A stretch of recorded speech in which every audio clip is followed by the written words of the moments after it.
What's up, everybody? And welcome back to the BallGame podcast. I am the innocent bystander, Matt Sullivan. I'm Trunks. I'm Ortiz. I'm Chris. As you can see, we have a very special guest. I don't want to introduce him, so I'm going to allow him to introduce himself. Drew, thank you for coming on. Thank you. Absolutely. Yes, my name's Andrew. I'm on the Pick Aside podcast, but right now that's irrelevant. I'm here with you guys. I'm ready to chop it up. I really haven't gotten in too deep with football. I've been locked in on basketball, probably the most I've ever been locked in my life, but it's finally that time. Of course, you see I got the Broncos jersey on. If you know me, you know that I'm a huge Broncos fan. So we're going to talk about the AFC West. So I'm ready to go. Yeah, honestly, he said it right there. So today's episode is going to be our top 30 running back rankings for fantasy football. Again, this is not our actual list of what running backs we think are the best in the NFL. This is just our fantasy football rankings. Again, also with that, today we're doing our AFC West and our NFC West predictions. We might give you some records, but overall, we're going to give you our over-under win totals of what we think based on the FanDuel over-under win totals. So very excited to continue with football, and this should be a more fun division than the AFC and the NFC South that we did. Yeah. Both of these should be a lot more entertaining because, oh my God, the AFC and the NFC South are the two worst divisions in football, most likely. But these two divisions have some entertaining teams and have some teams that might be having a bounce back season, just foreshadowing a little bit there. So without further ado, why not, Drew? By the way, thank you for the intro. By the way, the way you said it's irrelevant, and you're with the BallGame podcast. That means a lot. Thank you. That honestly did mean a lot. Like that was nice. So that was like, wow. It was actually real cute how you pointed to the Peyton when Manning he was jersey. talking about the AFC. When he was talking about the AFC West. Yeah, but you know, damn well no one could see that jersey. What do you mean? He moved his. Hey, head. I saw it. I joined. I was gonna say I joined the stream and immediately it caught my attention for half a second because his head is blocking. I was like, "Oh, is that an Eli Manning jersey?" But then obviously it clicked. It made sense. It's a Peyton jersey. Yeah. Because when you're sitting there, all you see is the orange around your head. Yeah, that's what you don't see a name. Like it, your head completely blocks out the name and the number perfectly. Actually, yeah, we got to get. It's actually the perfect size. Wow. Well, I mean, no, it's not usually that anyone would be blocking like that. I'm just in a different spot because obviously, as you guys can see, Dean is not here. Yeah, I forgot about we did forget about Dean. Dean is not here. He had a job opportunity and he took it as he should have. So Dean, we do miss you, but yeah, you're not going to be here for a very fun BallGame podcast episode. So without further ado, why not jump into our top 30 running back rankings? And as we did last episode, we took it from 30 to 26. For our quarterbacks. So we'll do the same thing here for our running backs. And who wants to get us started with their number 30 running back? Trunks, I will just go. Let Drew go. Go ahead. Go ahead. All right. My number 30 running back is actually going to be Khalil Herbert. Khalil Herbert, he's one of those intriguing players where obviously they did just draft a running back, but you got to understand that the Bears offense is going to be primarily predicated on running the football because Justin Fields is just one of the best rushing quarterbacks, arguably the best rushing quarterback in the game. You see how it works with Lamar Jackson. He was able to make Devonta Freeman a reliable fantasy option. I feel it'll be similar here. And Khalil Herbert's got some talent to him as well. I think that's why he'll be probably 30th. And that's not a knock on Khalil. It's just a lot of really good running backs in the league right now. I agree. Agreed. So who you got at 29 to 26? Oh, just go 30 to 20. Yeah, run it down. Okay, got it. We'll do 5 at a time. I like that. Okay, so number 29 is going to be James Conner. James Conner was someone who used to be 2 years ago one of the most fantasy reliable there was in the sport because of how touchdown reliant he was. But then last season kind of came back to earth. Towards the end of the season, started to do his thing. But I feel like just for the opportunity with Kyler Murray not going to be healthy for a good portion of the season, probably will miss a little bit more than half, I'm assuming. And depending if the Cardinals are in a bad enough spot, could potentially miss the whole year. I feel like James Conner is going to get a majority of that love. Number 28, I have Antonio Gibson. A lot of reports have been coming out that Rivera is kind of going back on how he felt last year. It felt like the opposite. Brian Robinson was his guy. Now this year, it's seeming like Antonio Gibson's going to get a lot of that love. So I like to see that because last year, for majority, I felt like Antonio Gibson was the more talented running back. They just gave Brian Robinson a lot of opportunity. And towards the end of the season, I can give credit where credit is due. Brian Robinson was very good. especially down that stretch of the season. But I feel like Antonio Gibson just provides a little bit more. Yes, he does have the fumble issues, but of course, in terms of rushing the football, in terms of pass catching, I think that he's their best option. Number 27, this one might be where it starts to get a little hot. 27, I have Isaiah Pacheco. Isaiah Pacheco is one of those that could be definitely higher than 27 because of the team that he's on. It's just that I need to see it for another season. I don't think he's a bad running back by any means. I'm not saying I don't believe in the talent. I just believe in these other guys a little bit more. Isaiah Pacheco and his playoff run. Obviously, Patrick Mahomes is at the top of the list when you think about offense. But number 2, you got to look at Isaiah Pacheco. Think about how consistent he was in that playoff run. He was fantastic. And, of course, in the regular season, he got the job done right next to Jerick McKinnon as well. McKinnon seemed to be the touchdown guy. But in terms of rushing the football, on limited touches too, Isaiah Pacheco had one of the most impressive yards per carry there were in the game. Yeah. Number 26, I have Alexander Mattison. And now this one was tough because I believe in Alexander Mattison. This is my breakout running back of the season. But right now it's in one of those situations where I'm allowing the outside noise to kind of get to me. I think that Alexander Madison's a very good running back. And whenever he plays in and gets a full workload, he has been extremely effective. But he has had minimal yards over 20 minimal rushes over 20 yards. I want to say he has one. In terms of yards per carry, he's got an impressive yards per carry, but it's just average. He's just been average. But I do believe that he will be an effective running back in the NFL. He will be someone that Minnesota looks to and thinks that, hey, we don't need to immediately address this. He can do a job, and he's done a job already. You know, honestly, for you to say that he's one of your breakout candidates too, but I do agree with the 20 plus yard carries. That's 100% true, and I realize that too. But the volume is just going to be so overwhelming that I think 26, like especially for you to call him a breakout guy, kind of low for Madison. I will say there's probably one person that I could put him over, and he'll be literally the dead next person that I read on my list. It's just that there's so many more trustworthy guys right now. Fair. That's again, the running back position is stacked, but again, you gotta. There's a fine line, and you gotta waver over it. Agreed. No, I get that. You're right. All right. I guess I'll go 30 to 26. All right. I kind of copped out, and I put the 3 guys that I don't really know what their situation is going to look like at 30, 29, and 28, and that's Joe Mixon, Alvin Kamara, and Dalvin Cook. If I were to actually rank these guys, they're most likely slotting in as a low-end running back 1, high-end running back 2 for all 3.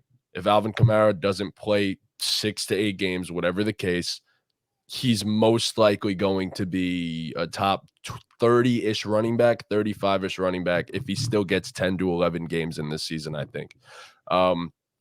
With that being said, outside of those guys, right below it, I guess I'll give my bottom 3 right below that. I had Khalil Herbert, I had Dameon Pierce, and I had Rashad Penny. Those were 3 guys that I had right below that. Outside of that now, at 27, I had A.J. Dillon. At 26, I had David Montgomery. So. Okay. Oh, so those guys you entirely kept off your list. Who? The Kamara, Mixon, and Dalvin. Kamara, Mixon, They were and Dalvin, 31 to 33. They were my 28. No, they were my 28, 29, 30. Right below them, I had Khalil Herbert, Dameon Pierce, and Rashad. Got it. Those are my next 3, just in case like Got anyone it. was gonna, Got like, it. Understood. And And Dameon who Pierce, little low. Low Dameon Pierce. So they signed Devin Singletary this offseason, and I just don't think there's going to be enough for the 2 of them to, and I think Devin Singletary is also a very solid back. I think they're both, and Pierce is amazing. Do not get me wrong. He's the more talented of the 2, but I think Singletary will take some away from him on the ground. And not only, I don't think Pierce is really that guy as a receiver that they're going to use him or look at him that way, which is part of the issue too. I need some sort of receiving production from my running backs as well in fantasy football. And I don't think the touchdown opportunities are going to be there as often as I would like it to be for Dameon Pierce. So that's the only reason I have him that low. I don't know. I don't think Devin Singletary is going to take much away from him. I don't think so either. I think he showed he could be a bell cow type He of guy. slowed down the stretch of the season, but that's also because Houston hurt. sucks. They don't wanna run them Houston out. sucks, and then he got hurt. He missed 4 games, and He Yeah. did. that wasn't I mean, ideal. you talked about it last episode how much you think their O-line improved. It So I did. think that should only help their rushing attack. Yeah, it's But- tough. It's a tough. Yeah. I'll give mine now. At 30, I had James Conner. Everything you said, Drew, I like James Conner, the player, but I think his touchdown opportunities and just his opportunities to put up fantasy points go down significantly with no Kyler Murray. I personally am assuming Kyler's going to miss the whole year. If I'm the Cardinals, I just don't see a reason to bring him back. We'll talk about that later. At 29, I had Jamal Williams. I felt upset putting Jamal Williams this low, to be honest, but he's playing with a dynamic guy in Alvin Kamara. I'm gonna assume that Alvin Kamara will see the field at some point. He's playing with a dynamic guy who's only gonna take stuff away from him. He had a historic season in terms of scoring touchdowns last season. You just have to expect some negative regression. Yep. At 28, I had David Montgomery. At 27, I had Antonio Gibson. Gibson's my guy. You hit on all the points with Gibson. I think he's a very dynamic player. He's very, very good in the pass catching game. Came out of Memphis as a receiver. So that's my guy. I like that Ron Rivera has hinted at going back to him. So we'll see with that. I would have him higher, honestly, if I was 100% certain he was going to be the starter. Agreed. And at 26, I had Isaiah Pacheco. Again, Drew, you hit on everything with Isaiah Pacheco. Great player. Jerick McKinnon's their receiving guy, and he seems to take all the touchdowns. So, Yep. I'll go next. We hit on all these guys already, but at 30, I have Antonio Gibson, 29, Khalil Herbert, 28, David Montgomery, 27, Isaiah Pacheco, and 26, James Conner. Okay, go ahead, Ortiz. Let's see what you got. At number 30, we have Brian Robinson Jr. I just think Okay. the fumbles There are he yeah. is. Yeah, I think at some point the fumbles are going to get to Gibson, and I think Brian Robinson is going to get thrown into that role heavily, like he did as we've seen in the past. Rivera loves him. Yeah. he was good If last it- year, if the too. script Brian flips, yeah, Robinson. he's solid. And then I think he's just going to play well enough to get that starting job and just have Gibby be the primary RB2 on the team. Okay. At 29, bit of a wild card here, we have Samaje Perine.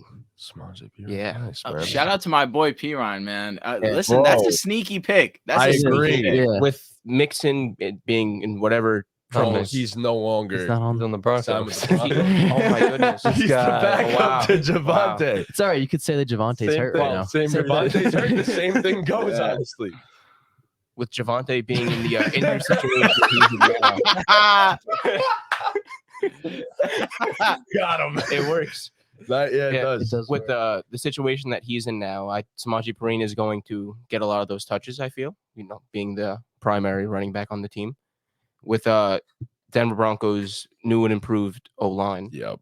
Facts. it's going to open up holes for him, and I think the touchdown quality is going to go up with Sean Payton as the head coach. I think agree. the 6-minute red zone trips are over for them.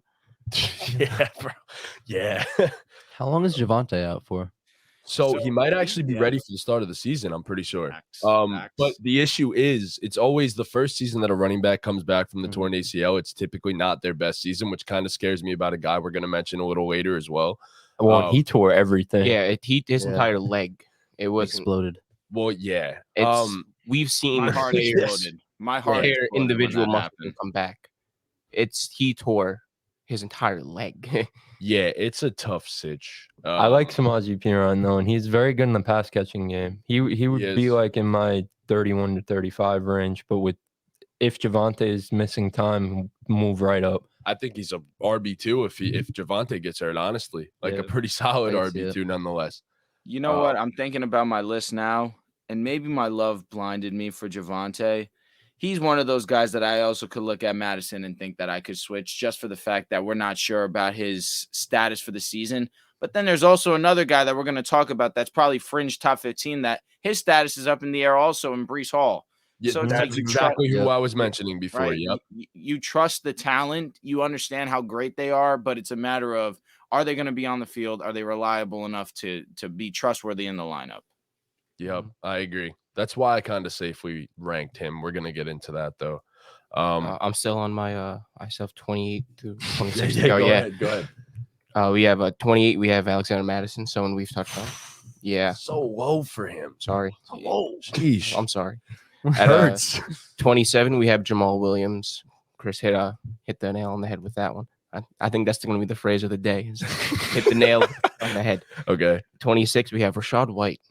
Rashad White coming in here. Okay. Why don't you just run it back and then we'll go the opposite way. Yeah. in We the can do background. that. So 25 to 21. Yeah. Why so low on Rashad White? Before you continue, just vibes. Honestly, I don't really have very much reasoning. I just think he's gonna have so much opportunity that there's no way he's that low. So I'll give you something right now. The same thing that you mentioned about Madison before in terms of 20+ yard carries. Rashad White isn't that kind of guy. Yeah, he has no burst. He's phenomenal in the passing game. There's no doubt about that. One of the best receiving backs in the entire league for that matter. But he has no sort of burst, and that's kind of going to be a little bit of an issue. So I just think with their running back situation, he's going to get all the opportunities. And then with their quarterback situation, too, they're probably going to be checking down a shit ton. I agree. He stepped up a lot last year. He had a good season fantasy-wise. That's my guy. I traded for him in Dynasty. Now Lenny's gone. So he's going to have a good season. You know what? That's where fantasy football and real life football are just so different because, like, one of the most ineffective running backs that there were in the game were Leonard Fournette and Rashad White, who both happen to be on the same team. But fantasy football, of course, Rashad White is a pass catching machine, will get you those fantasy points. Yep. What more can you ask for? That's why real football and fantasy, you're right, is so different. It's agreed. Mm-hmm. Go for it, Ortiz. 25 to 21. 25, we have Isaiah Pacheco. 24, we have J.K. Dobbins. 23, we have DeAndre Swift. 22, Cam Akers. Okay. And 21, we have James Conner. You actually might be higher on Cam Akers than me, and you were just talking me up as the guy that's going to be the highest on Cam. So I think you might. I think this is a fair spot for Cam Akers. No, I agree. I think the floor is so low on Cam Akers, he could be bottom 60, and the ceiling is so high, he could be top 10. So it's hard to rank. Top 10's tough. Top 10 is. I mean, he was that guy for the last 4 weeks of the season. Having him in Dynasty, bro. Oh my God, he was incredibly efficient too. He was RB4 the last 6 weeks of the season. Yeah, Cam is. It's hard to see where he's going to go because it depends on where the Rams how they're playing. Because if they decide Cam Akers is the guy who's going to run him to the ground like they did the last couple weeks last season, we see what he could do with 20, 25 touches a game. Agreed.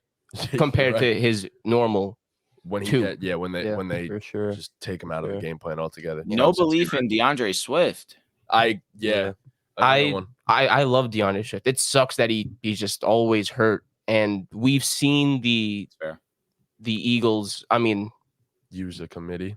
They have used their fair share of running backs, and Miles Sanders. I mean, they ran through. They run through him. He didn't really do much. I feel. He would run because of the type of game that they played. They have Jalen Hurts. They're not exactly. I mean, that in the red zone it's not really a good running back system when it comes to touchdowns. For fantasy, in a way, yeah. I thought about putting DeAndre Swift like really low on my list, but like he's also always hurt. I mean, so talented. Let me ask you guys a question. In your opinion, though, who's better, DeAndre Swift or Miles Sanders, talent-wise? Talent-wise. Probably leaning slightly towards Swift but Sanders is an incredibly talented back. And Sanders isn't bad by any means. I just look at Swift. He can pass catch. One of the better pass catchers, more underrated. In terms of, I hate to do this, and I have to credit Joel for EPA. One of the most effective running backs in the game was DeAndre Swift. And so I look at that. You mentioned it. Miles Sanders, he had so many off weeks that it kind of clouded the fact that he did have 1,100 yards. He did have 10 touchdowns, but there were weeks where he gave you absolutely nothing. That's just the offense. You live and die by these guys with Philadelphia. You're going to put Miles Sanders into your lineup, and I say this as someone who got kicked out of their semifinal because Miles Sanders put up a 1.6. So I know the highs of Miles Sanders. I know the lows of having that Eagles running back when they're not getting that workload. But I think DeAndre Swift, the biggest issue is health, no doubt about it. But when he's on the field, especially in Philadelphia, not that Rashad Penny's a slouch by any means, I think DeAndre Swift will have a killer season. Completely. Yeah. Yeah, I That's agree. fair. I mean, it all depends on the injuries, like you said. I honestly hope he proves you wrong because I love DeAndre Swift. DeAndre Swift was awesome coming out of college. And yeah, we were talking about explosivity before too. DeAndre Swift is arguably the most explosive back in the NFL. You could put him in the top 5 conversation for that. Any run that he gets, he could turn that thing into 20 plus or a touchdown, a house call. So it's tough. Yeah, I know. I agree though. I get it. So who you got, Trunks? 25 to 21. At 25, I have Alexander Madison. 24, Damian Pierce. 23, Cam Akers. 22, Miles Sanders. And 21, J.K. Dobbins. Okay. Wow. You're very like low. that. Read that one more I was time. about to say that. Read that one more time, please. Oh, sorry. 25, Alexander Madison. Okay. 24, Damian Pierce. 23, Cam Akers. 22, Miles Sanders. 21, J.K. Dobbins. Dobbins is very well. I'm not mad at the players. I'm not. Cam Akers is a little high. I don't have Cam Akers in my top 30. I mean, maybe I'm not. Really? I'm not Fair. woke. I'm not woke for that. Whoa. Maybe. I mean, True. I get it.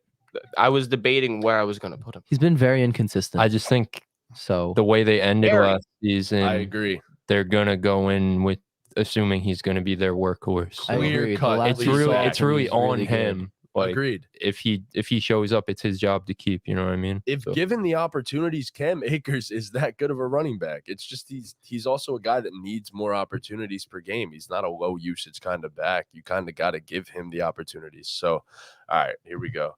From 25, I have James Conner. 24, I have Cam Akers. 23, I have Isaiah Pacheco. 22, I have Javonte Williams. And 21, I have Rashad White. So nice. At 25, I had Cam Akers. At 24, this might be a spicy take. I had Jahmyr Gibbs. And then at 23, I had Alexander Madison. 22, Rashad White. And 21, Miles Sanders.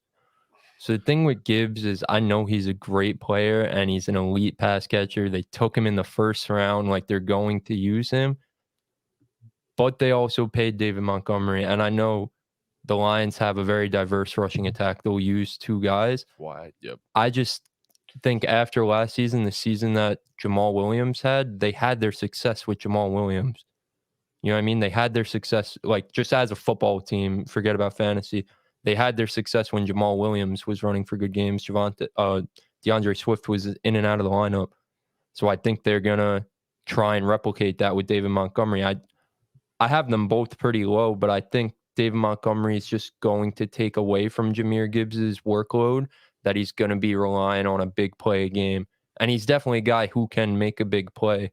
I just think he's going to be too reliant on that. So that's why I had him so low. I mean, I agree with you. Like before I get into it, I have him at number 20, my next spot up. Gibbs, But wow. You are not going to like where I have Jahmyr Gibbs. Same here. I Not know at a lot all. of people have him very high, and I definitely understand it. Like I wouldn't be shocked if he completely outperforms my ranking for him. I just think I'll all say the other this guys real- ahead of them have more opportunity. Okay, I understand where you're coming from. I'll say this. A lot of Jamal Williams production, although it was amazing to see, he had a great season, no doubt. Broke the record for most touchdowns by a Lion in franchise history. Obviously, that's amazing when you understand that Barry Sanders is one of the best of all time and he was a Lion. A lot of it came within the red zone opportunities. He scored a lot of touchdowns in the red zone. I want to say at least more than half of his touchdowns were in the red zone, which, of course, it's fantasy football. And you take touchdowns however you take it. But again, James Conner fell victim to the same thing 2 years ago, and we all bought in the year after. I just look at this Detroit Lions offense. They have one of the best offensive lines, arguably the best offensive line with the subtractions that we saw from the Eagles. You're just going to bank on them being probably number 1. And you understood how great David Montgomery was with them. You understood how great DeAndre Swift was. They just used an egregiously high draft pick on Jahmyr Gibbs. If I saw David Montgomery vulture a lot of his touches, I would be shocked, because you don't draft someone that high if you're not expecting them to be the bell cow. You did just pay David Montgomery, but Jahmyr Gibbs was drafted at such a high pick that you just have to go into it with the mindset that, all right, this is their guy. He should get at least 75% of the love. And if it's not going to be rushing, he has the capabilities to be a pass catcher. And that's exactly what the Lions want, especially for a guy like Jared Goff, just to add those quick dump offs to. You know, I'll jump off your point there. I don't think they necessarily. I also don't think Gibbs has the build of say a bell cow back. That's first and foremost. That's why David Montgomery was signed there. He was signed there for a reason. That's a fact. But Jahmyr Gibbs still, I'm not expecting this guy to get 250 to 300 carries. I'm not expecting that. I'm expecting him to get 100 to 140 targets in that range, with like 70 to 75 receptions to go along with the 150 carries. So you're getting running back production while also getting wide receiver 2 back into the wide receiver 2 type production, which that put together forms a top 15-ish running back, if not even better than that. So I'm not expecting the dude to come in and get 300 to 400 touches a la Derrick Henry. I'm just expecting this dude to get 200 to 250, and most of them being receiving work and stuff like that. So that's why I think Jahmyr Gibbs is like going to be kind of underrated by some people, and then maybe overrated by some of the fans. Such an interesting player. He is. He's the type of guy who could definitely win leagues for people if he Yes. breaks out towards the end of the season. It typically happens with some of these rookie running backs. So, all right, who's next? It's you, Drew, right? I think it's me. Sweet. Yeah. All right. So number 25, I actually do have Miles Sanders. I don't know how he's going to fit in with this Panthers offense. Obviously, they tried their best to revamp it, obviously bringing in a Bryce Young with the number 1 overall pick. But Miles Sanders was very effective last year, but it was his first time really getting that maximum opportunity. We've been begging for it. Hey, Miles Sanders is that guy. Give him the opportunity. And he has his moments. He's a very talented running back, but I just think that I have others ahead of him right now. Number 24, I have James Cook. James Cook's one of those guys that I look at and things that I believe will get the opportunity. I believe that the Bills are going into it with the mindset, even though they did acquire Damian Harris, that this is our guy. His yards per carry last year were ridiculous. He's a great pass catching option as well. Josh Allen already knows that. I believe that once he gets that full workload, we'll start to see him reap the rewards. Number 23, I have J.K. Dobbins. Maybe a little bit low. It's just due to the fact that last year when we saw him, he was pretty effective fantasy-wise, but just looking at him, he didn't look 100%. He had his moments where obviously he hit the seams. He knows he has great vision. He's an obviously powerful back, great end zone threat as well. I just worry about that leg. It is a genuine concern, but I understand that if he is healthy, especially with Lamar Jackson, anyone will thrive. And it helps that J.K. Dobbins is also extremely talented. Number 22 is my boy Javonte Williams. And I have Javonte Williams at 22 for the fact that I believe that he could be higher if healthy. But that's the big question mark. We don't know if he's going to go into the season 100% healthy. Of course, you guys mentioned it earlier. His knee was in shambles last year, as was my heart when I saw him get injured. But now that we have Sean Payton, we have this just a new look offense. He should also reap the rewards as well. Number 21 is Dameon Pierce. Dameon Pierce is my guy. He played 13 games last year, just under 1,000 rushing yards. You would have liked to see a little bit more touchdowns. You mentioned that you wanted to get a little bit of pass catching work, had over 30 receptions last year. Nothing to write home about, but at least it's there. But also you have to keep in mind, Davis Mills was his quarterback. It's not like he had this end-all, be-all great quarterback. Maybe C.J. Stroud would be a little bit more lenient to get him the rock in the flat. But I think that Dameon Pierce is a brute-nosed, hard runner, one of the best at that, in terms of just strength, running through traffic, carrying guys with him. So I look at Dameon Pierce in this offense. You mentioned the improved offensive line. Given opportunity, I think Dameon Pierce will succeed. Honestly, you're kind of convincing me of Dameon Pierce right now. I'm not gonna lie. That's my guy, man. He won me my dynasty league last year, even though he was hurt towards the end of the season. Yeah, he's super talented. Did he? He got me to the playoffs, which is all that mattered. True, and then from there, anything can happen. Exactly. Remember that I drafted Ortiz's team for him. We drafted together, and I told him, I was like, you don't need a running back. Dameon Pierce is your running back one. And who you have in that league? You had Jettis and Tyreek, right? Yeah. Jettis and Tyreek ridiculous, bro. That's just ridiculous. I had a Jettis Tyreek stack too, but I had to trade Tyreek to get a quarterback. It hurt, but I had to. Who was your quarterback? Exactly. It was Tom Brady and Aaron Rodgers. They were horrendous. Horrendous. They both had down seasons. Yeah, it was a 2 QB league, and in 2 QB, you cannot maneuver without one good one. Yeah. Okay. Fair enough. I was gonna say in a 1 quarterback league, I think you could survive with one of those. I was not trading no Tyreek Hill in a 1 quarterback. That's what I was gonna say. Like that's what I was gonna say. Like I was assuming you got more than just that, but For But sure. okay. All right. You want to give 20 to 16? You start us off. Sure, Drew. man. Let's do that. That makes it pretty easy. All right. So you mentioned how you have 30, 29, 28, Dalvin, Mixon, and Kamara. So number 20, I do have Dalvin. And I have Dalvin 20 because you want to talk about the model of consistency. Over 1,000 rushing yards for 3-4 years in a row. Yes, you look at it year by year, the yards per carry has gradually declined. But you just understand that when he gets the rock, he makes things happen. Also, a very great pass catching running back as well. Just in terms of fantasy football, he's going to give you that production. It's just a matter of what team he's going to go to. The Broncos have been an option, and that would start to completely skew lists. And honestly, due to the plethora of running backs there, I don't know if 20 is the right number for Dalvin. He probably would be our primary guy, but I don't know if that would be the case. The Bills would definitely be intriguing, but I don't think he's going to do that to his brother James Cook. But then I think it's perfect if he goes there. Pair the brothers up. They wouldn't care who gets touches there, though. I think I disagree. To a degree, I disagree for the fact that if I'm James, Dalvin's had his time as the guy. I'm James. I'm trying to assert myself as the guy. This is my one opportunity to really take that job for myself. And if Dalvin comes in, it's going to be a split for sure. And I'm sure James wouldn't want that. I don't think James can get. I'm sorry to interrupt you. I don't think James not at can all. really handle all that either. You know, like in the same mold of how I said Jahmyr Gibbs isn't really built for that bell cow role. I kind of think the same of James Cook. I completely agree. But I can see him having similar production in terms of the receiving game. I do agree with that. But he's not. I don't think he's built to take the 200 to 250 carries and stuff like that. So I think it will be a split with Damian Harris regardless. So it's just bringing in a guy like Dalvin Cook who we assume is better than Damian Harris. But at that point, you're pairing up the two Cook brothers, and I don't think you're taking all that much away from James. And I think Dalvin would be more than willing to give it to him. Pause. Especially his brothers. Oh boy. But Come on. I think Dalvin would be more than willing to give up some touches to his brother, for his brother to succeed as well. So Dalvin's had his fair share of injuries, and he's only getting older. So We need to talk about Miami though either.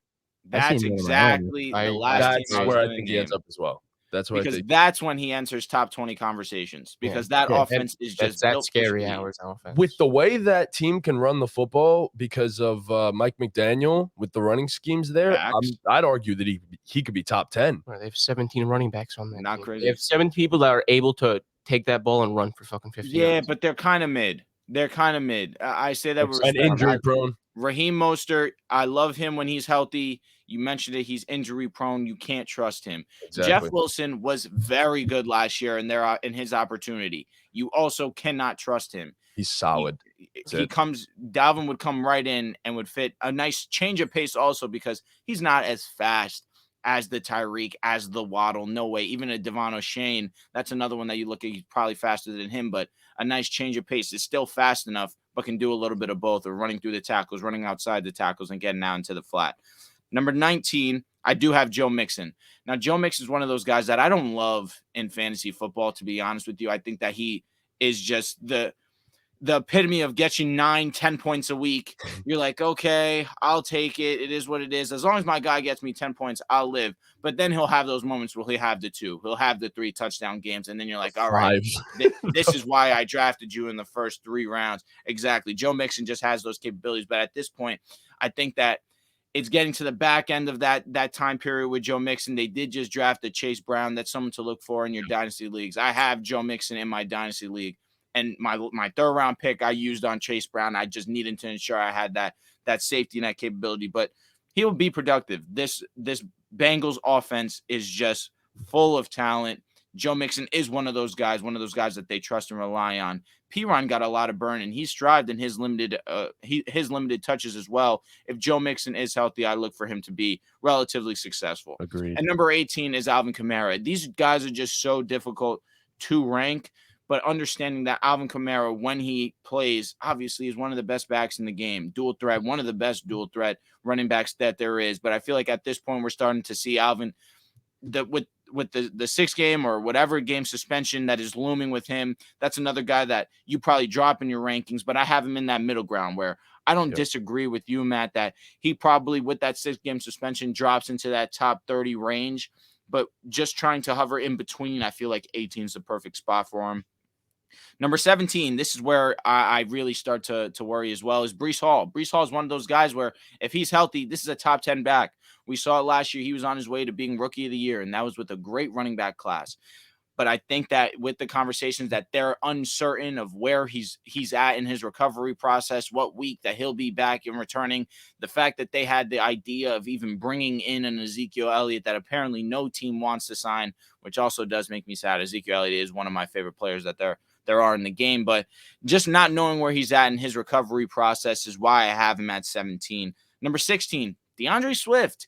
You put him in this Philadelphia offense, he is going to thrive. Miles Sanders, who I semi-believed in but needed to see it, one of those that we believe in the talent. It's just a matter of getting him onto the field and seeing that production come through. It did. 1,100. My voice cracked. I apologize. It did. 1,100 yards, 10 touchdowns. DeAndre Swift is better than him. It's just a matter of staying healthy. And if he does, he will be a top 16 back.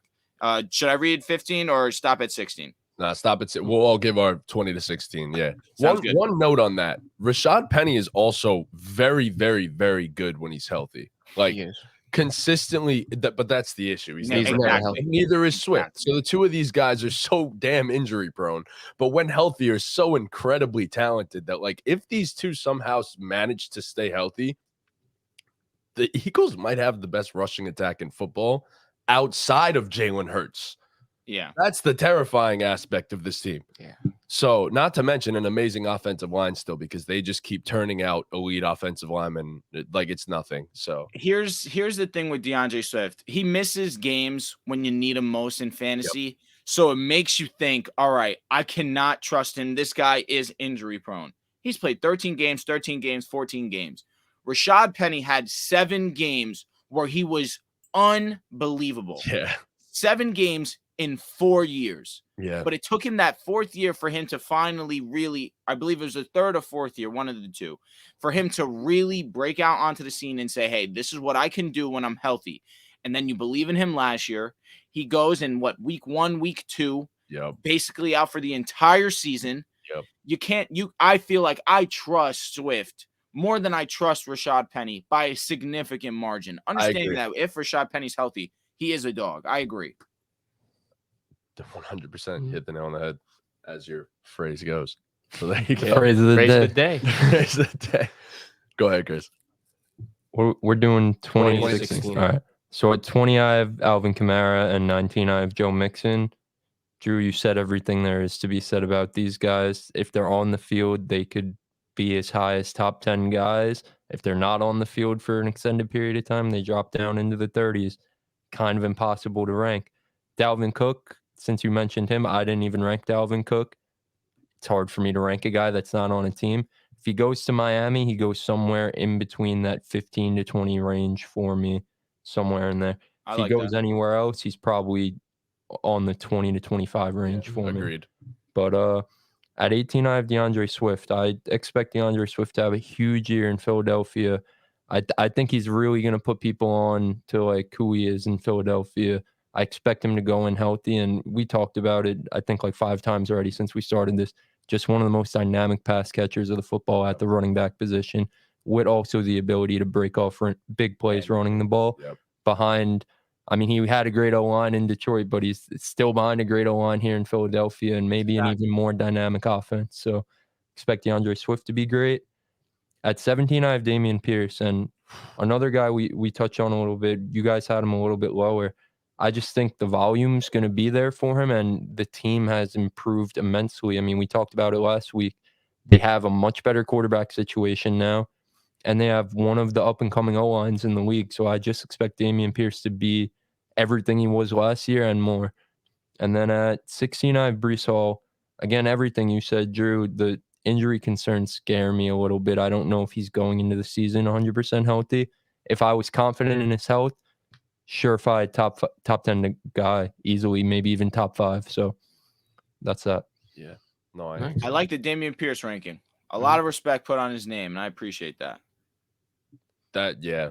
You guys have very much convinced me to move up Dameon Pierce on my draft board. Well, it's too late. You already said his name. No, I know it's done with. I just think it's come so draft like I season. said, I think it's so highly unlikely that he doesn't at bare minimum replicate what he did last year. But even at that, I expect it to be better just playing with a better team. Yeah, no, that's a good point.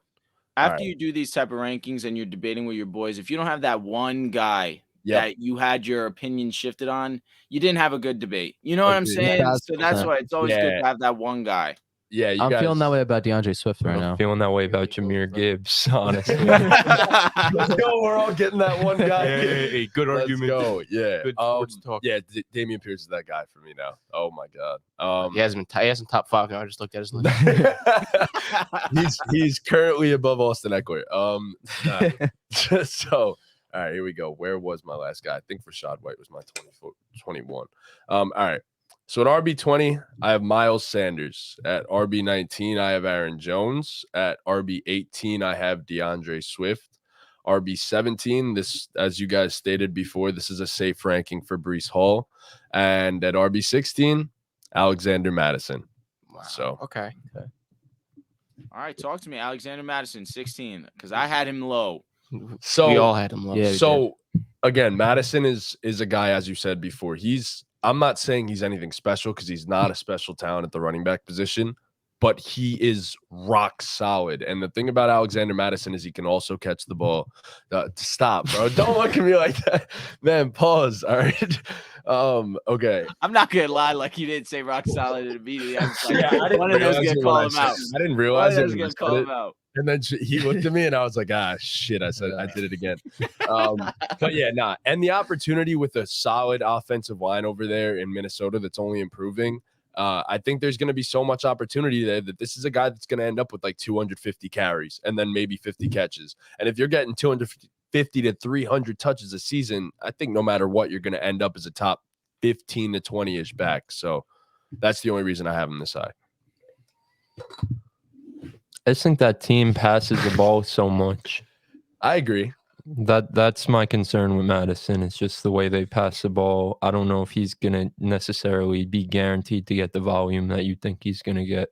And also, like we said earlier, he doesn't really have the big play, home run play ability. So, but they can move that ball on offense. And for sure, he's gonna get goal line. He's a big touches, dude. He's gonna get a bunch of goal line touches. So. And just so you guys can understand, like I agree with you, Chris. I think that this is a pass-first offense, especially now you brought in Jordan Addison.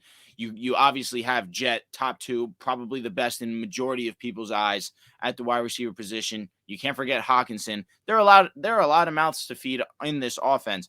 But even with that, Dalvin last year, 264 attempts, 249 the year before that, 312 the year before that. That was really his breakout season where he was the Dalvin Cook that really we started to put notice and respect on his name as a top 5, top 3 at that point guy in the league.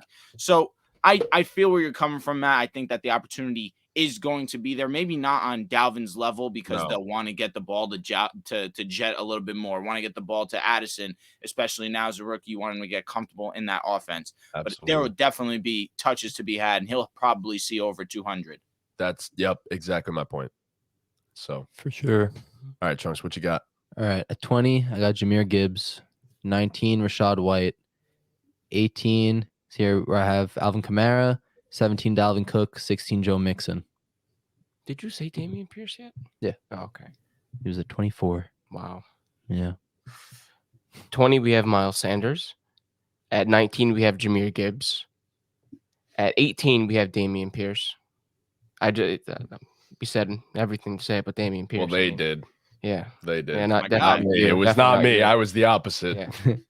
At 17, we have Aaron Jones. And at 16, we have Dalvin Cook. This is why I put Dalvin. Because I think he is going to end up in Miami. And I think that top 15 range is where Dalvin is going to fall. Wait, Drew, I heard that. Hold on. Aaron Jones. I have him lower than him. You said Aaron Jones? Yeah. I have Aaron Jones already? RB19. Yeah, I have him in RB19. 19? Yes. Guys, respect Aaron Jones, one of the most underrated backs in the I agree. game. That's my dynasty. I running do back. agree. Honestly, that's why I put him so low because I don't like Trunks. I know Trunks likes. No, I think Aaron Jones, just the opportunity he gets in the pass catching game, like he has to be at bare minimum a top 15 guy. It's so Well, I mean, hard for me to put him over the guys. That we have. He's on the fringe. He's 17. He's almost there. I mean, No, I Think know. about I the just safety nets. Go ahead, Chris. I'm sorry, bud. no, exactly what you were about to say though. Like just with the volume he's going to get in the pass catching game underneath, and just in general, he's going to get his rushing Especially from attempts Jordan too. Love, yeah, Like it should- I just think Exactly. he has to be a top 15 lock at minimum. Honestly, That's It's it. That's tough, exactly. because there's so many moving pieces here for me. Like I could very well put Aaron Jones over Swift, Brees, and Alexander Madison, and I'd be perfectly fine with it, and I wouldn't be changed at all. But it's just so tough. I'm concerned about that offense in general. That's my thing. I don't know what I'm getting from Jordan Love. Like, obviously, Aaron Rodgers had a down year last year, but it's still Aaron Rodgers. Like, I would project that Aaron Jones with Aaron Rodgers is a much different game because you have less stacked boxes. I'm assuming that he and AJ Dillon are going to face a ton of stacked boxes, and their rushing efficiency will most likely fall down quite a bit. But yes, as you said, the pass catching opportunities is where I think that Aaron Jones is going to make most of his points in terms of his ranking and stuff like that. But it's just so tough for me because I don't trust that offense. he seems like one of those guys that's quarterback proof in terms of fantasy. Facts. He did True. have Rodgers, which obviously benefits him. However, think about it. Last year, he had 2 rushing touchdowns and was a top 10 running back in PPR leagues. Yeah. He's just that type of guy, honestly. He did have over 1,100 rushing as well. He's not no average rusher either. He's just so effective as a pass catcher. I think Jordan Love will understand that very early on, and we're going to see him get an insane amount of love. Last thing I want to say, you guys love Rashad White. You love Rashad White. He was mid last year. I actually don't love him, but he's 2 spots lower on my list though. He was mid last year, like out of the top 40. Yeah. But he was Fournette was there. Yeah, Fournette. I think Fournette was All a top 12 guy last year, if I'm not mistaken. Maybe like 13 or 14 in PPR, something like that. And then you're taking all of that away. So, and Leonard Fournette was getting a bunch of catches, but granted, it was Tom Brady. Like, that's another situation where I could say, granted, the quarterback was so much better. And Tom Brady is known to use his running backs as his outlet. Like, that's just a fact. So, yes. Chris, I want to apologize to you. You're 100% correct for the fact that he was a dog as a pass catcher, had more receptions, actually, than an Aaron Jones. So I apologize. I came off a little brash there. Wasn't familiar with your game. Exactly. No, exactly. Hey, we all have that one guy. I guess now I have to start being a little. I'm very in tune with Rashad White because I traded for him in Dynasty. So that's my guy. Yeah, bro, he had some good weeks. RB9 week 12, RB10 week 13, RB14 a few of these games. I'm pretty sure Leonard Fournette. They scaled back his touches, or maybe he was injured. He might have missed a couple games. He did miss Rashad some White games, stepped. I'm Yeah, pretty Rashad White stepped in as that guy. What week did Leonard Fournette stop playing football for them? I want to say so while I read out these snap percentages, if one of you guys could look up Leonard Fournette snap percentages too, just go to Sleeper if you have it. Yeah. Week 12, 90% snap count. That's when he was RB9. Week 13, he saw 41% was RB10. Week 14, 53%, 21. But then from here on out, 39, 36. Did go back to 50 week 17. Finished as RB25. And then 18% against Atlanta. He must have gotten hurt. Yeah. That's what I'm saying, Drew. If you give this guy 50% of the snaps, we're talking about a guy who could be in the RB25 or better range just because of his pass catching ability.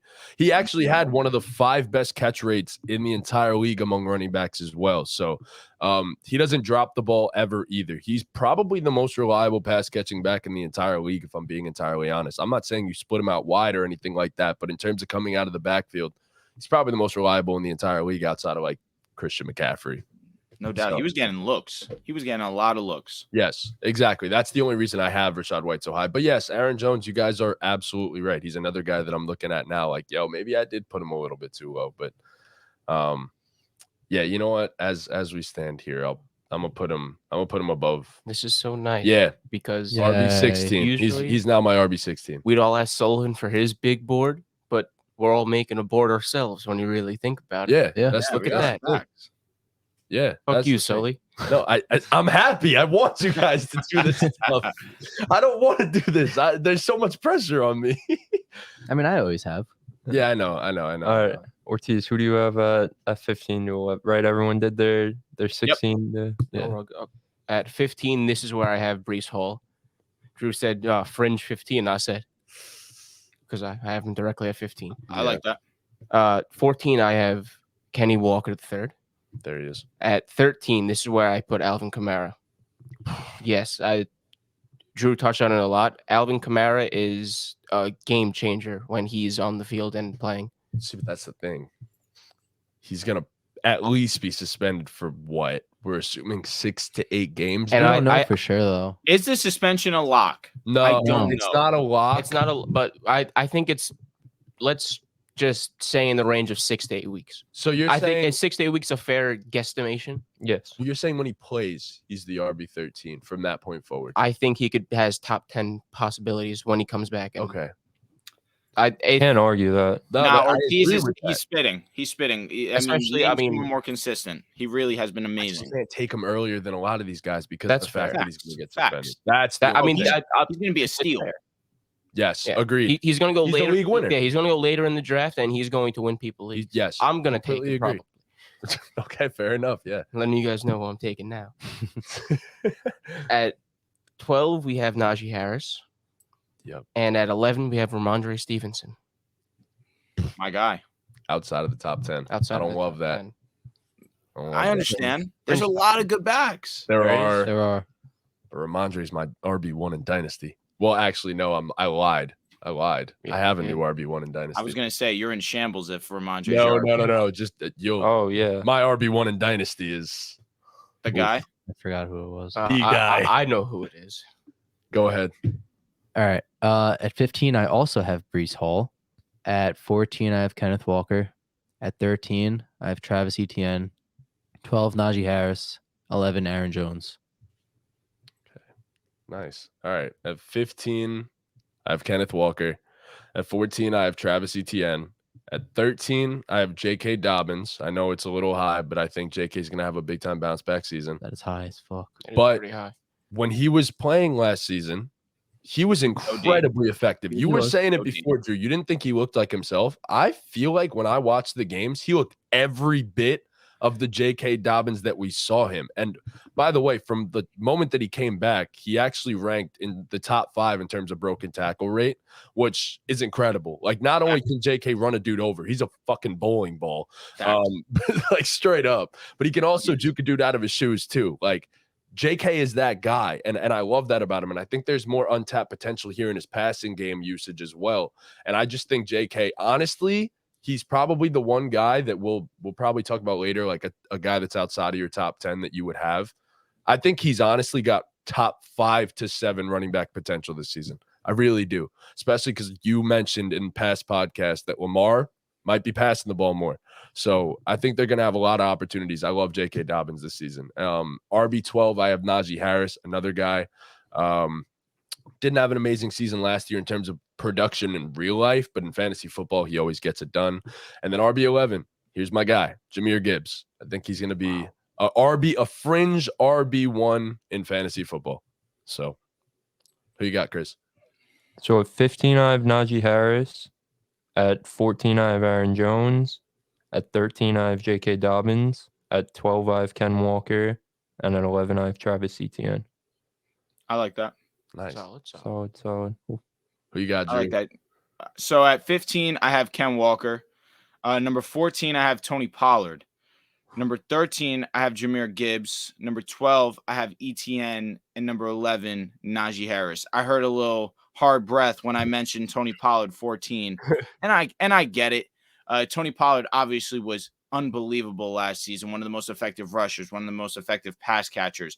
But again, I just look at this top 10 and it's just full of talent, full of guys that I think will have more opportunity. I haven't mentioned Aaron Jones yet, and I think that that's pretty obvious that he will be in my top 10. Yep. But it's because I think that I look at a guy like that. That's Tony Pollard and Aaron Jones are the most comparable guys because of how great they are as rushers, how amazing they are as pass catchers. I just look at a guy like Aaron Jones. I think he'll have more opportunity as a pass catcher, where we do look at the Cowboys now. I think that, yes, you would like to still include Tony in the pass catching offense because of how effective he is, but you brought in a Brandon Cooks. That's supposed to relieve some pressure off him, especially that we just saw Tony Pollard go down to an injury, one that could have potentially been way worse than what it actually was against San Francisco. Of course, CeeDee Lamb is CeeDee Lamb, and that's a dog in and of itself. You're going to have to get him the ball regardless. So then right then next is going to be Tony Pollard getting his love. I'm blanking on the tight end's name. Peyton Hendershot and Okay, no, I'm not. I forgot Schultz left them. Oh, I thought you were talking about the guys they currently have. No. I was wrong. That's what it was. Schultz. I'm thinking of Schultz, but Schultz is now with the Texans. If I'm not incorrect. I'm with the Texans. Correct. That's a big deal. That is a big deal because that's a lot of the short usage. Which is why I think Tony Pollard will still have as solid of a season in terms of pass catching because they lost him. That's okay, fair enough. That's fair. And that's something that I slipped up right now. And so then I do look at also Jahmyr Gibbs. I know you guys mentioned him a little bit earlier. I think he's going to be amazing this year. You don't draft someone with that high of a draft pick and you don't give them the workload. I agree with you, man. I think that is going to be a lot of pass catching, but I do also believe he'll teeter in that 150 to 200 touches. Again, they're going to drive him to the ground. They're going to understand that we use such a high draft capital on you that it'd be irresponsible of us not to at least fully maximize the pick that we made, because there were players that we could have had, and instead we chose a running back when that wasn't a need of ours. We had DeAndre Swift. We could have signed back Jamal. We didn't. We brought in David Montgomery on a decent contract too. So there's faith and trust in him, and they're going to move him all around the field. So that's my guy at 13 for sure. Agree. Nice. There you go. All right, so we're gonna get into so the it's me. 10. It's me again still. So I could have talked for a while. Wait on 1 second, Drew. All right, bro. Who's doing this? You got it. I want to go full screen though for it, so I can do the TikTok. All right, go ahead, say your thing. These are our top 10 running backs in fantasy football. Nice. Good job. That's good shit. That was class. I did come out clean. You got to do it for the TikTok. Got to do it for the TikToks. Listen, if there's anyone that understands that, there's been times where we're recording the podcast live and we'll be like, all right, we're clipping this right now. Just be ready for it. We do that too. Yeah. Bro, literally no shame. Be like, all right, bro, just start it over, bro, for the clip. Like, we'll do that shit. Yeah. We'll sit here and be like, yo, guys, we got to do this TikTok real quick. And then I respect that. I respect that. So yeah, so I mentioned it. Etienne and Najee just missed my top 10. Those are two guys that, of course, there's no slight to them. They could have easily been in this. There's just guys that I trust a little bit more. A guy like at number 10, Ramondre Stevenson. That was my guy last year coming into the season. It was Javonte and him. Javonte, I think, would have worked out if he would have stayed healthy. But hey, we don't live in the past. We don't live in ifs and buts. But Ramondre actually got that opportunity. He showed that he was significantly better than a Damian Harris. It allowed them to move off of him. One of the most effective rushers there are. Obviously can provide you that pass catching reliability also. And New England loves him. And he will continue to thrive in that offense. And especially if potentially a guy like DeAndre Hopkins comes to the offense, it completely changes how we look at that offense. Number 9, Aaron Jones. I think that he is going to be a fantasy dream this year because Jordan Love needs a safety net, and that is going to be Aaron Jones. Of course, one of the most effective rushers by himself, he's going to still thrive as a pass catcher primarily, and I think that he'll really reap rewards in fantasy football. Number 8, this is where I kind of get a little controversial. Josh Jacobs.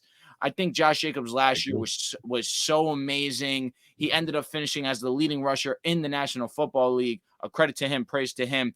Never expected a guy like him to do that, where I believe the talent that was Josh Jacobs. To lead the league in rushing was never something I saw from Josh. I think that in fantasy football, obviously, he was another dream, and that is primarily predicated because Josh McDaniels brings that rush-heavy offense, that rush mindset, and Josh Jacobs was the prime beneficiary of it.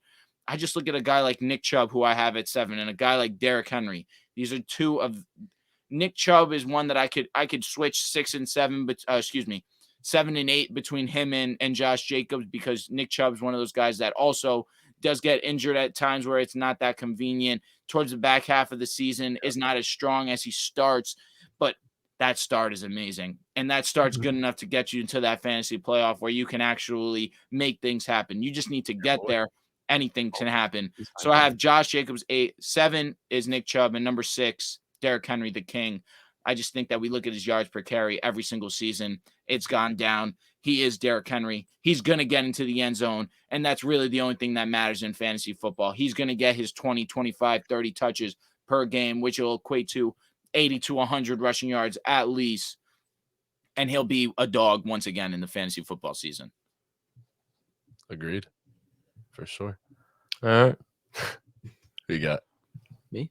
Oh, wait, Chris, it's you, right? Yeah. Sure, I'll go. 10-5, baby. So at 10, I have 6. Derrick Henry.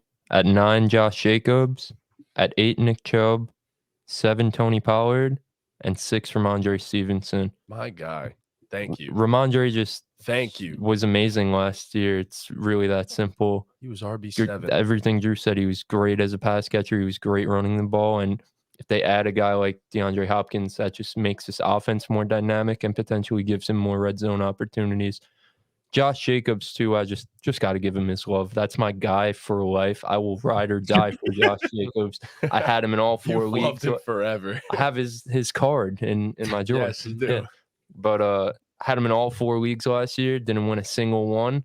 But Didn't make the but but he got me some really good wins, some regular season wins that were really memorable. So Did you shout out make to the Josh. playoffs in any of them, Chris? Yeah, I lost in the semifinals in all 4 of my leagues. Oh, yeah. Yeah, it was real sad.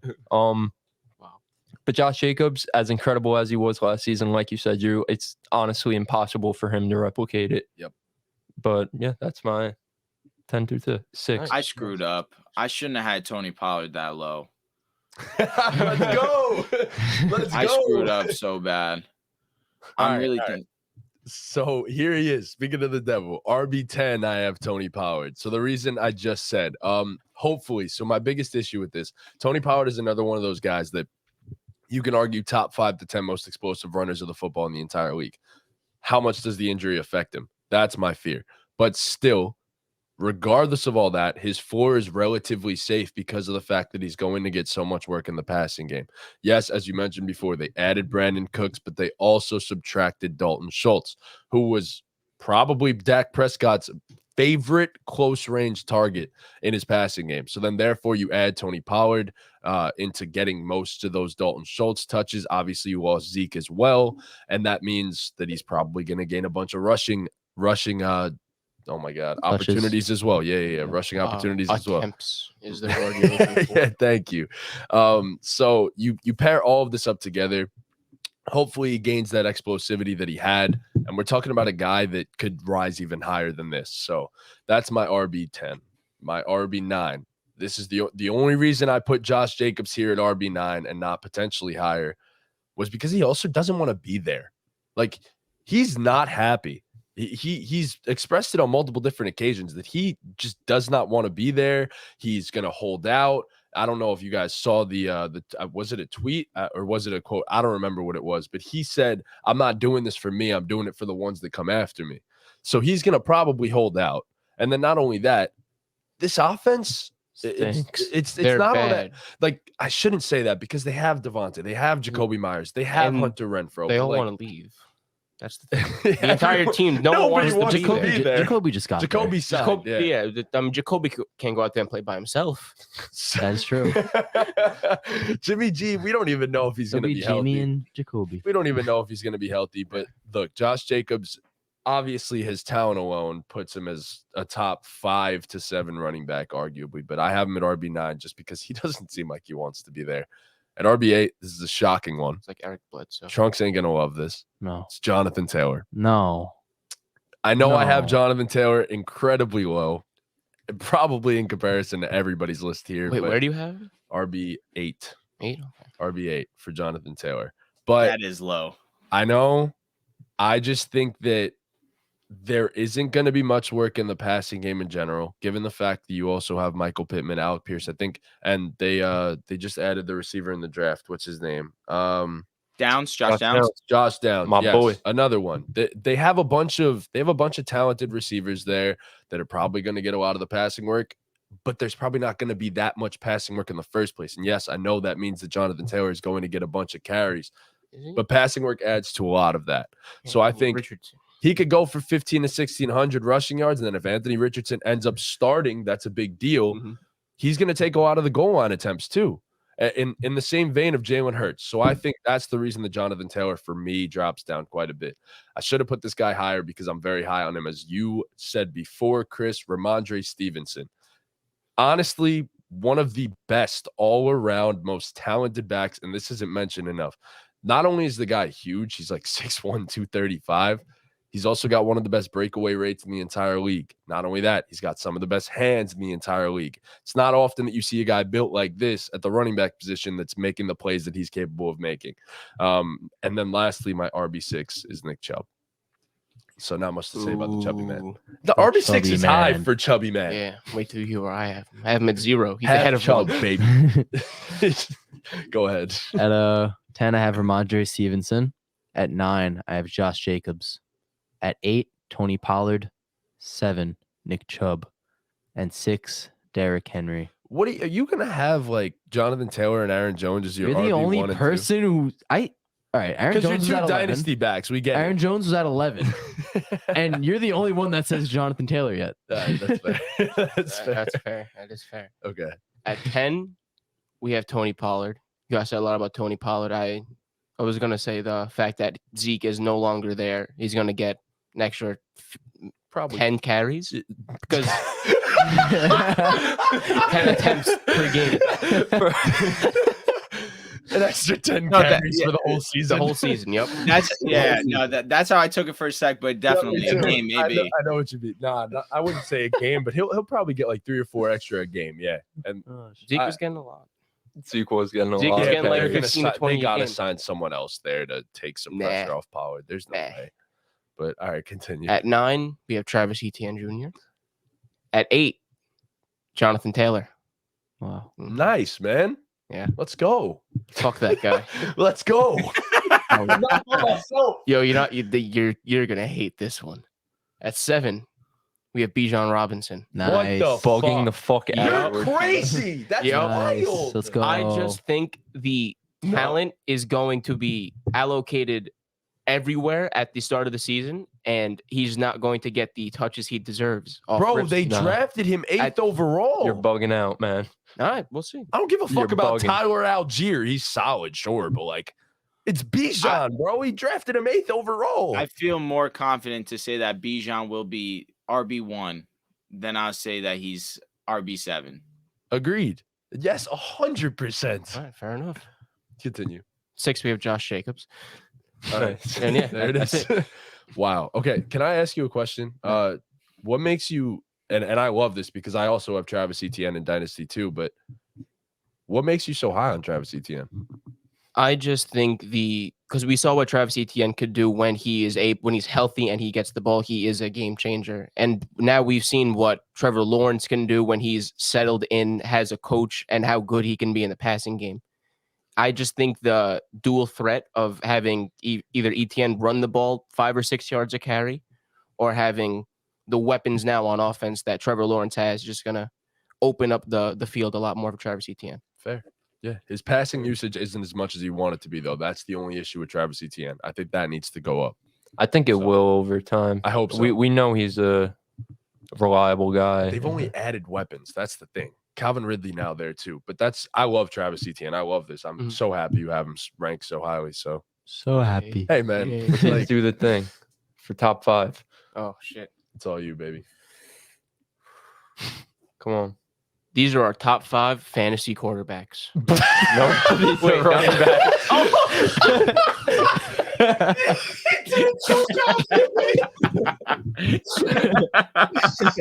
so confidently. Come on, you got this. Take 2. You're done. You're done. These are our top 5 fantasy running backs. Let's go. Let's What go. you got? Wow. That's crazy. And now who you got? That was- Take it one by one. That was an exhilaration rush. At 5, Exhilaration rush, he Yep. says. at 5, we have Nick Chubb. Okay. At 4 is so I put Derrick Henry. Okay. At 3, we have Saquon Barkley. My boy. At 2, Austin Eckler. And at 1, Christian McCaffrey. Nice. So we think Eckler's just gonna replicate what he's been doing, like 100%. Like all of us. Probably should. Pretty much. I don't see why He not. should. I don't see obviously him doing what he did with his touchdowns. I think the Touchdowns touchdown are production was ridiculous absurd. every season. Yeah, I mean, I don't think he's going to replicate what he did this season. Maybe a little bit less, but all in all, the same game. Fair enough. Okay. All right. Go ahead, Jones. At 5, I have Bijan Robinson. At 4, Jonathan Taylor. At 3, Saquon Barkley. 2, Austin Eckler. And 1, Christian McCaffrey. an idiot! Let me ask you a question. What in the world makes your dynasty running back better than my dynasty running back this season? Just because mine's proven it before in the past. They can do it on an NFL field. That's all. That's all. All right, fair. I Good guess. logic. Proven it. That's a good logic. All right, I guess. All right. So at 5, I have Derrick Henry. At 4, I have Austin Eckler. At 3, I have Saquon Barkley. I wanted to get bold, but I just can't do it. At 2, I have Bijan Robinson, and at number 1, I have Christian McCaffrey. Why do you have Eckler over? I mean, Saquon over Eckler. Is that just vibes, or what are you feeling about that? He's the It biggest is. Saquon I fan am in the world. No, I know he's the Giant biggest. fan ever. So I don't think that's true. some of it is Fun. some of it is bias. Some of it is Fair a enough. lot of it is bias, but also Saquon, I think if healthy, will have a very good season Fair with the improved supporting cast around him. Well, at 5, I have Jonathan Taylor. At 4, I have Austin Eckler. At 3, I have Saquon Barkley. I completely agree with you. I just think Eckler's has to have negative touchdown regression. Like, it just has to happen. I think he'll be great. Like, he's still an Agreed. my RB4. Like, if I have the opportunity to draft him, I'm still going to draft his ass. Of course. But I just Agreed. think Saquon's going to, like, I mean, I guess Saquon's already broken out. But, like, in terms of fantasy, I think he's going to put forth his best fantasy year this year. I think the offense improving is only going to give him more red zone opportunities, which will only help his touchdown numbers. And we know Saquon's a beast. And I think he'll get a contract before the season. I think the vibes are about to go up. I really hope do. so. I've said off the rip, I know people feel how they feel about paying running backs, but I just think he's different. Like, he's the type of guy you pay just because of the culture I he think we're sets gonna and get him on things a like really that. good contract too, though. I think we're gonna get him on a really good deal. Yeah, So But at 2, I have Christian McCaffrey, and at 1, I have Bijan Robinson. he did it. Yeah. He's Wow. gonna come in and immediately set the world on fire. That's the RB1 right there. He did the thing. I mean, did the thing. there's just not much to say. I think CMC, we know CMC is great. That's my guy for life. But Elijah Mitchell being healthy, hopefully for a full season, we have to expect Elijah Mitchell will be healthy for the full season. Hurts McCaffrey in the slightest bit. When Elijah Mitchell was there last year, McCaffrey's touches were down. Obviously, he was still great, You but gotta save him. he was exceptional once Elijah Mitchell went down. So I expect Elijah Mitchell to take away from him a little bit. I don't think anyone's taken away from Bijan. I know Tyler Algier is a really good player. Bijan's that good in comparison to Tyler Algier. I don't think anyone's taking anything away from him. The Falcons O-line is honestly comparable to the 49ers O-line. I think their better. O-line, I think their It's the O-line is best in the league. phenomenal. And just the play calling with Arthur Smith. I just think Bijan's going to be incredible right off the bat as a rusher, as a pass catcher, everything. Agreed. Who you got, I Drew? like your list. I like Bijan at 1. I do. It's something that I wish I had the balls to do, to be Same honest here. with you. Exactly the same thing. Yep. But I have at 5 Austin Eckler. I believe Austin Eckler is one of the best fantasy football talents we've ever seen. I really put him in that category with like a Todd Gurley, Adrian Peterson, 40 touchdowns in 2 seasons. That is unbelievable. He needs to be in the top 5. I think he'll have less than 20 touchdowns this year. That's just a Yes, I guess, agree. an assumption. If you're the Chargers, you want to spread the love a little bit more. The hope is that you have Mike Williams back. You have Keenan Allen healthy. Quentin Johnston comes into this lineup and he becomes effective. So Josh Palmer, underrated guy as well. You know, middle tier wide receiver, but a guy that when the Chargers needed a guy, there he was. So I don't think that it'll be relying on Eckler as much. Number 4, Saquon Barkley. Saquon Barkley, I think that this is going to be his prove it year. That's why I have him over Eckler. Although last year was kind of a prove it year and he was unbelievable. One of the main reasons why the Giants were so successful. I think that I'm not 100% confident in him getting that long-term contract before the season starts. I think that he's going to probably play on the franchise, going to have to ball out this season. He will, and I think that we'll start to see him get paid this offseason. So for that, I have him at number 4. Number 3, Jonathan Taylor. I understand that last year he was probably one of the biggest disappointments at the number 1 overall pick, probably since Le'Veon Bell when he did not play a single game all year. That was so sad. That was crazy. That was crazy. But Jonathan Taylor, we look at last year, one of the more impressive running back seasons that we saw, over 1,800 rushing yards. To be as effective as he was without even getting the pass catching side of him, which is great in and of itself, involved into the game. Last year, he was going through injury, was going through one of the worst offenses in the game as well. I say that as a guy who was a member of the worst offense in the league, but their offensive line, the run blocking was terrible. The pass blocking was terrible. But now a guy like Anthony Richardson comes into town and alleviates some pressure where Anthony Richardson will be effective as a rusher, and it'll allow the field to open up for Jonathan Taylor. And I believe that Anthony Richardson is wise enough to see Jonathan Taylor in the flats, unlike we've seen in the past with these Colts running backs. With these Colts quarterbacks. Number 2, Bijan Robinson. I think Bijan is going to be unbelievable. If you told me that he was going to have 2,000 scrimmage yards this season, I wouldn't be surprised. He's going to be all over this field. He is going to be elusive. He's going to be an amazing pass catcher. He's going to run through people. He is going to run by people. Arthur Smith is one of the best head coaches, especially in terms of calling an offense. Bijan Robinson will be the main beneficiary of that. He will be a savage this year. And I really would sit and contemplate if I had the number 1 overall pick, taking Bijan Robinson. Yep. That's how much I believe in Bijan. And number 1, Christian McCaffrey. Chris, you said some good points about Elijah Mitchell coming in, probably going to take some pressure off him, take some touches away from him. That's a very solid point. And especially a point that you're going to make, especially if you're going to have him at number 2 and have Bijan 1. So good argument there. I just believe that CMC is the best dual threat running back in this game. He is amazing through the tackles, amazing outside the tackles, the best pass catching running back in this game, especially with a guy like Brock Purdy, who is going to live and die with those checkdowns. And let me give respect to Brock Purdy. He obviously can't push the ball down the field, but when you have Christian McCaffrey, that idea is always there, and it's just always going to be the first look, especially if nothing's there for you. So I'm expecting CMC to continue to be the most effective back in fantasy, and he will be my number 1 running back. There it is. There it is. There Beautiful. It is. That took a long time. A long time. It did take a while. That was nice, though. I apologize. I talk a lot, guys. No, that was awesome. I enjoyed that. That was awesome, good. Bro. Like we actually had it. amazing conversations based Facts. around this ranking. Yeah. So that was phenomenal. I will say one thing: 3 top 15 running backs on my dynasty football team. Wow, no one cared. Wow. Let me ask you a question, bro. You got Bijan Robinson. Were you the worst team in your league last year?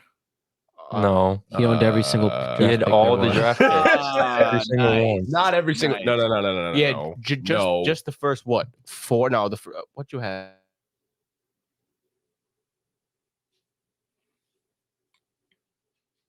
Six, I think. But it's okay because I won the championship. So Okay. Tough. Yeah, and now I have Bijan. Yeah. And Ramondre and Travis Etienne. I lost in the second round again.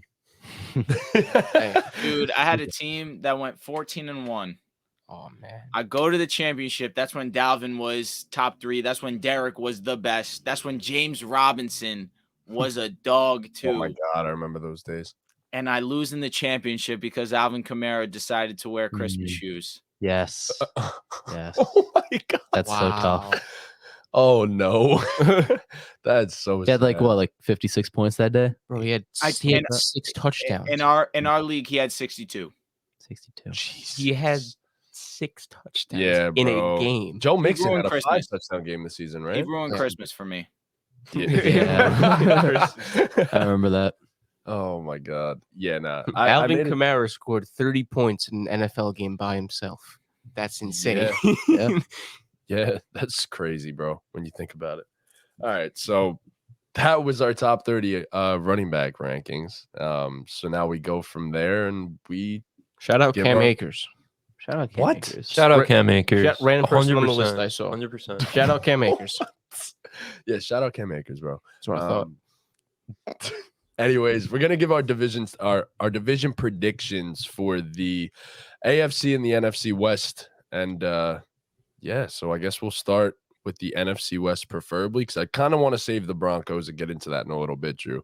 But I definitely want to start with the NFC West and what our thoughts are. And give me 1 second. Let me grab the notebook. I need to grab the notebook. Oh, Sorry, the trusty notebook. The trusty notebook. I really said quarterbacks. That's crazy. Yeah, that was wild. That was wild, bro. I'm not gonna lie to you. All right. First team we'll talk about arguably could be the worst team in the entire NFL this season. That being the Arizona Cardinals. Their FanDuel over/under is currently 4.5 wins. Wow. That's really low. Under. Under. I'm taking the under as well. Under. They definitely are going to be in competition for number 1 overall pick. I'm going to go under. Yeah, I mean, No Kyler. I mean, they lost Nuke. They lost Hop. So it's rough. Buda Baker probably is going to get traded, if I'm being entirely honest. Hopefully Denver. Huh? Just really tough They're to going do full anything rebuild mode when right you now. don't have a quarterback. When your cornerstone is not playing. I'm going to assume that Kyler's not going to play the entire season. Yeah. I don't think there's much That's of a I reason mean to. that's a fair I was assumption because looking they at their stink. schedule. I was looking at their schedule, and it's not exactly easy either.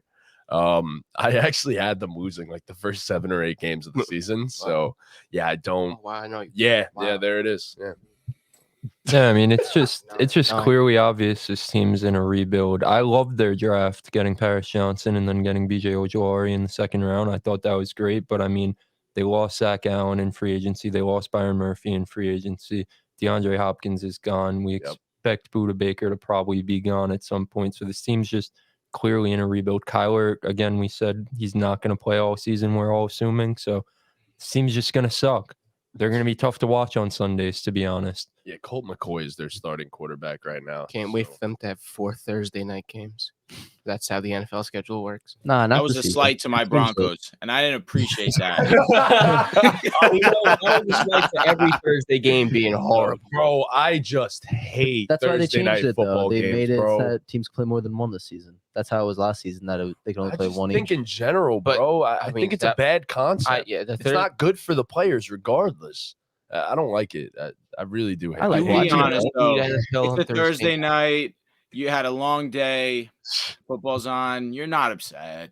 Oh, yeah, I love I'm it. It's upset great. with some of the. I'll turn them off, bro. If it's really bad football, I'm like, bro, I can't sit here and watch this shit. That Like, I can't reminds be me, bothered. it was years ago. I think it was like when the Rams were not good and the Niners were not good. Yes. We're expecting this game to be terrible. Ended up each of them putting up like 30 points. Sammy Watkins had almost 200 yards. Yep. Sometimes you get a Terrible. surpriser, but That's yeah, true. majority they're mid. Yeah, that's the battle of mid. Yeah, this is a very bad team. Their roster's just Not much to be said about them. Yeah, There really honestly, isn't. Really, There really not isn't. much to say. If Kyler's not there, the Cardinals are not a team that I want to talk about. Yeah, Yeah, I agree. they're abysmal without him. So let's not talk about the Cardinals. Let's move on to the next team that I think a lot of people, in my personal opinion, are kind of sleeping on this season a little bit, and that's the Los Angeles Rams. Their over-under is set at 6.5, and I'm not saying that they're a Super Bowl contender, but I'm taking the over on 6.5. 6.5 is a little low. I was also going to go over. I'm also taking. Am I taking the over? I could see them getting 7 wins. I have them at The 9. defense, That's true. I could definitely so see them bad. getting wins. I agree. 100% agree. I could take. I'm going to take the over. I took the under here. Like Drew just said, the defense sucks. The offensive line pretty much is bad. You hope to have a healthy Matt Stafford this year, but I think losing Jalen Ramsey is going to be so huge for this team. Like, the defense is really fucking god awful. That's really all. They- that No, is it to say. is. No, I agree. They have to thank God that they won the Super Bowl Mhm. because was worth it. They literally, sold their soul for it. It was worth it. Of course they. it- will. no, oh shit! Listen, I'm not saying that it was a bad idea for them to go and trade XYZ to go and make that Completely super agree. team. They got the job done. That's it. Nothing to say negative about it. But now they're facing the consequences of trading all your draft picks because this team, top to bottom, overall, is not great. Let me not say top to bottom. Overall, it is not great. Obviously, you have Stafford, you have Cooper Kupp. There's things to be excited about. There's players to be excited about. Aaron Donald, obviously. Yep. I don't care, who's the breakout player, defensive player last year. I get Micah. I get how great Nick Bosa is. I get how great a Myles Garrett is. Aaron Donald's the best defensive player in the game. But these individual players are not going to change the entire landscape of a season. It's a team sport for a reason. I'm going to hit the under on this one, although I do respect the talent that is those individual players. So the only reason that I took the over for this team is you have Matthew Stafford, you have Cooper Kupp, you have Aaron Donald, and then let's not forget you have arguably the best football coach in the entire league, and that's Sean McVay. Last season, they dealt with a ton of injuries. A ton, and this defense is going to be bad, yes, because it's very young. But the Rams somehow just always develop players incredibly well too. Like, I'm not putting it out of the realm of possibility that this team wins 8 or 9 games. And I'm not saying it's a great team, but just because they have Sean McVay and a very respectable, arguably top 10 quarterback in the NFL, I think that's enough to win you more than 6.5. Especially when you have Cooper Kupp going. Matt, honest 200 question. yards. Is Sean McVay the best coach in his division? McVay's a top 5 coach lock. Easy. Okay. That's a lot. right. Didn't answer his I question. won't make it any more of an argument than it needs to be there. That's fine. But yes, Shanahan, I would take Shanahan over McVay. Yes, Question, are you thinking about Pete Carroll? I am. Homie know how to run. What Pete Carroll I just thought- did last year with that team, like Exactly. that moved me a All lot. right, I'll say it's McVay's tough up for me, there, bro. especially like when you're not just even looking at overall coaching, but like the coaches who run the schemes and stuff like that in terms of calling the plays and shit like that. Like McVay's up there with those guys Fact. because some of the plays he draws are incredible. Like, Yeah. but as an All right, overall just for coach, like, conversation purposes, Mike Tomlin or Sean McVay? I'm taking McVay. It's increasingly an offensive league, man. You see the coaches that are winning most of these games. It's all offense. It's all young offensive coaches. I'm I not get that. saying that there's not a place for a defensive coach, but if you are a defensive coach, you better make sure you have an elite offensive coordinator. So Sean McVay kind of takes away that side of the football for you almost entirely, which is the most important side of the football now. And he's a wizard. I mean, let's look at this. Jared, he's like Yes. Bradley Beal. he is the start of this entire movement to where everyone wants a young offensive coordinator. At a point, there were memes about Shanahan? the fact that what happened? Shanahan? No, I'm talking McVay, but Shanahan is in the got yeah. it. Yeah, I'm talking McVay. And now you look at a lot of the league and it was, okay, now we see what they're doing here. Let's follow that. And then a lot of these teams ended up hiring these Sean McVay or Kyle Shanahan members of the coaching tree right off of them, just taking it right off there because it works. It works. These guys know what they're doing. Sean So- McVay is kind of like the Brad Stevens of the NFL. Yeah. Yeah, honestly. I like that. Except I he like won that. a title. Except he won a title. Yeah. Yeah. So, but yeah, that's the only reason I take the over for this team. I just think McVay and Stafford, and not to mention obviously Cooper Kupp, and then you have Aaron Donald on the other side. I think Shout that's out enough. Cam I Akers. think that's enough to win you some Cam Akers. win you 7 or so games. Cam Akers. I like that. But yeah, that's why. But McVay is a top 5 coach. Pete Carroll, I'd argue, is probably a top 5 coach too. This is the best, the most well coached division probably. Are you If we kicking do my it boy that way. Sean Payton out of top 5? He was gone for a year. Let him was. come back and prove it again. I'm gonna be I respect honest, that. I can yeah, sit exactly. Yeah, I agree. But he's a genius. He has an incredible football mind. He's gonna change life for you guys, honestly. A lot So of good coaches in the league. yes, Sean there Payton, are. excuse me. McVay's definitely one of them, though. I'm just Agreed. being a bastard for argumentative purposes. So I understand. No, it's completely fair. But that's the only. I just gave my entire monologue. facts. as to I why like it. think Sean McVay is that guy. But I like it. all right, next up, Seattle Seahawks over under 8.5. I'm hammering the over on the Seahawks. Over. I agree. Over. Sure. Definitely the over. Completely agree as well. They actually don't have a ridiculous schedule either. Their schedule is very doable. I mean, obviously their division itself is decently difficult. You but have like, you have them splitting with San Fran. yes, of course I have them splitting. I have think a- they're good enough to take a game off San Fran. They have I the do. 12th most difficult schedule. Really. According for to 12. what? According Trunks' to opponent's win percentage from last season. I just look at their schedule and I just kind of predict like game to game like what I think. Like I also just look at short weeks and stuff like that. I don't know. I do a lot when I look at this stuff, but I had them at 10 wins. I had them at 10-7. I think Seattle can even be an 11-win team. So I think it's my biggest question with this team. Can Geno replicate what he did last season or even be better? That's my biggest Be question. better. I mean, be better is a stretch His because weapons only got better. So I don't Agreed. know, but Geno Smith historically, he was historical last season. How well he was passing the ball. He passed with like what 67% completion over the course of Yeah, an entire NFL season. There's not a weakness on this offense, might I No. just add. That includes their offensive line. They have a top 10 unit in the entire NFL. There's not a weakness on this offense.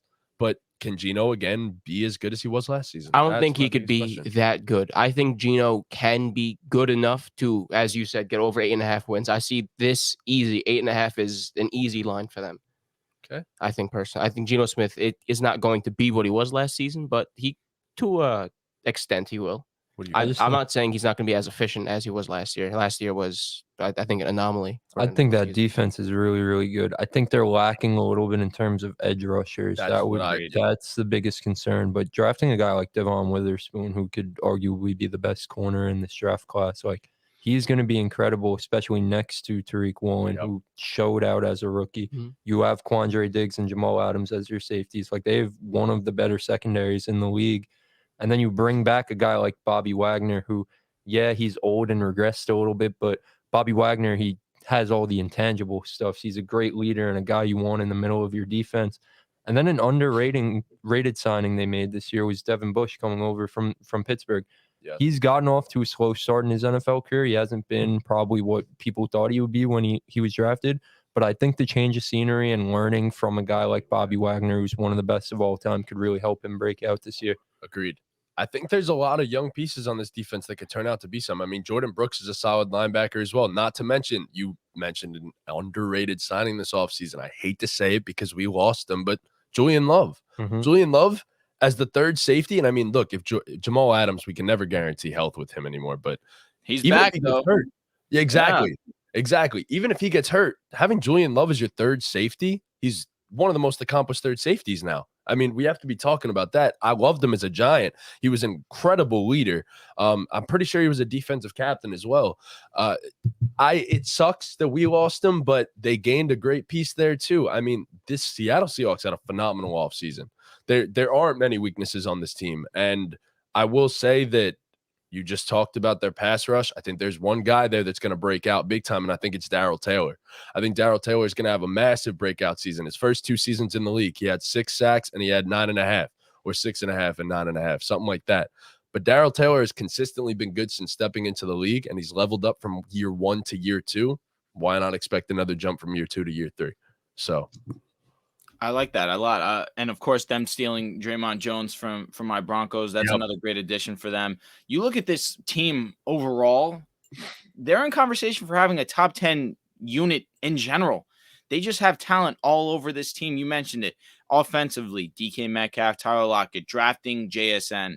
The Broncos put them in such a position that makes me so upset, to be honest with you. Yeah. They just have so many guys. Ken Walker, drafting Charbonnet.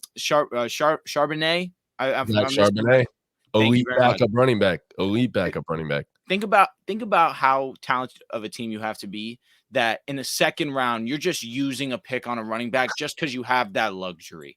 The defense is stacked. The secondary is amazing. The linebackers are amazing. Bringing back Bobby Wagner. Hopefully Jordan Brooks is 100% fully healthy. Him getting injured last year did suck, but of course that combination has been deadly in the past.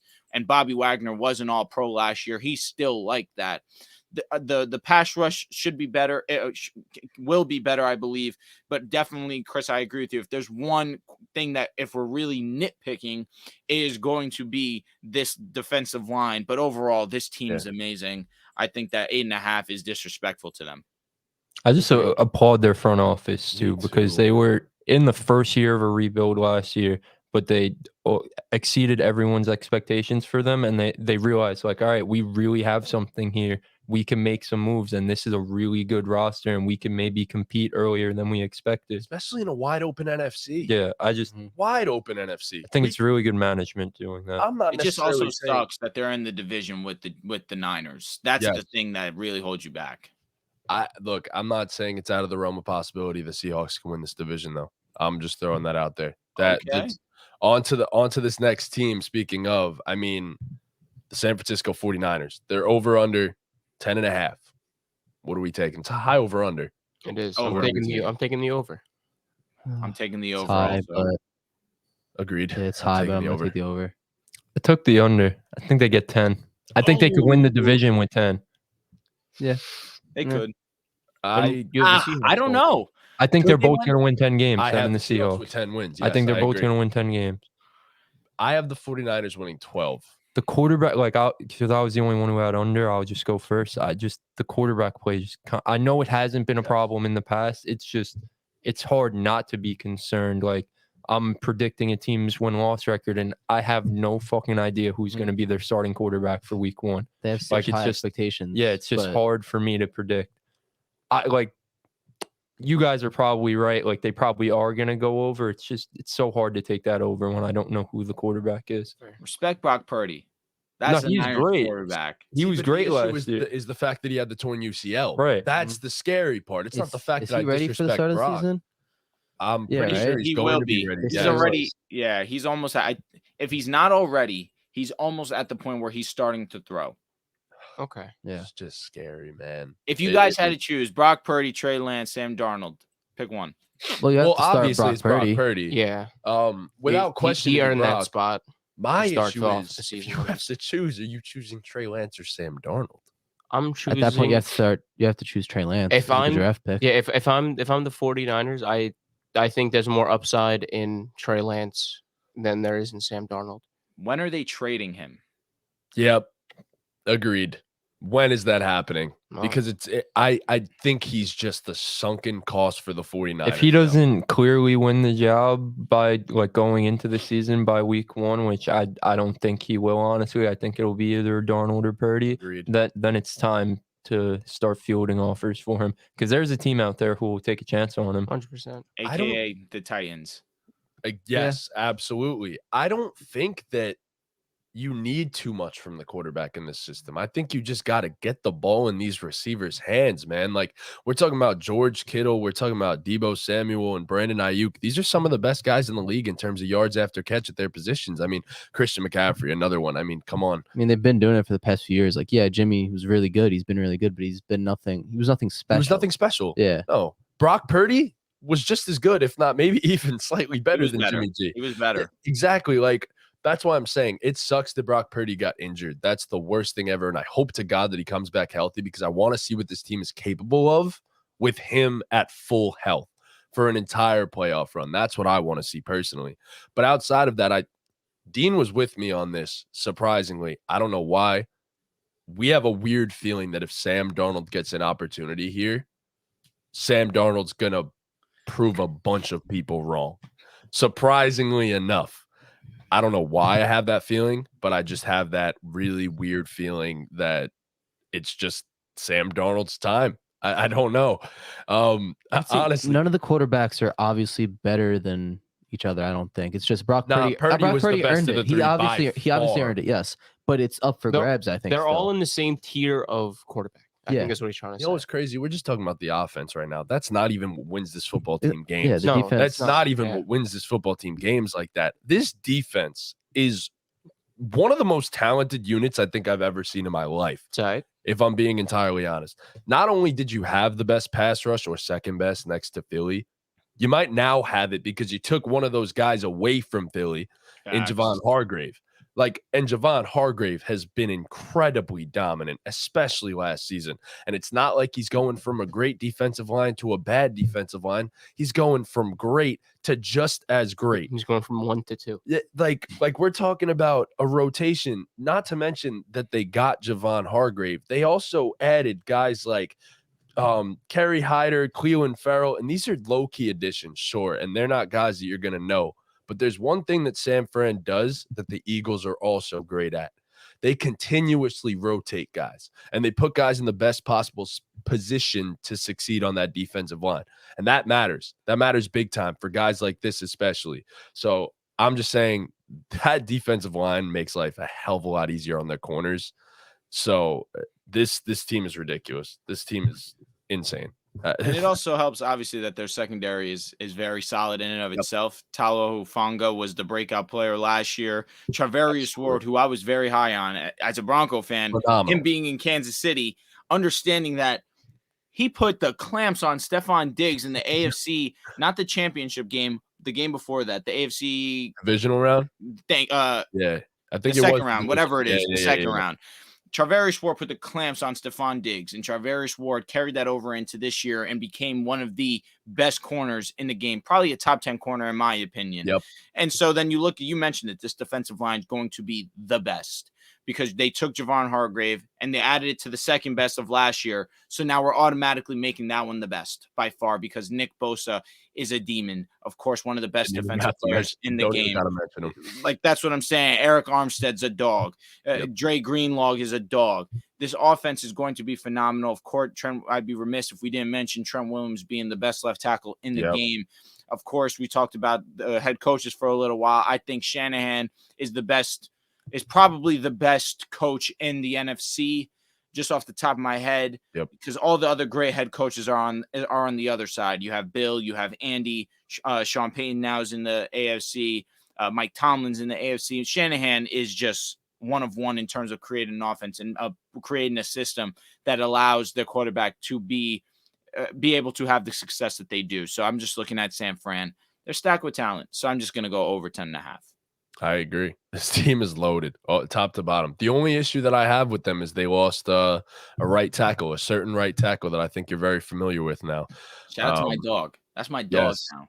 Exactly. We're gonna get into that, but yeah, I think San Fran's just too talented, top to bottom, man. There's no way that this team fails. There's just no way.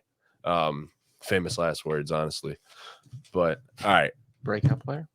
Oh yeah. So I'll ask this question to you guys. Actually, let's give our divisional rankings first. So from top to bottom, let's go 1 to 4, like final divisional rankings. Who we have?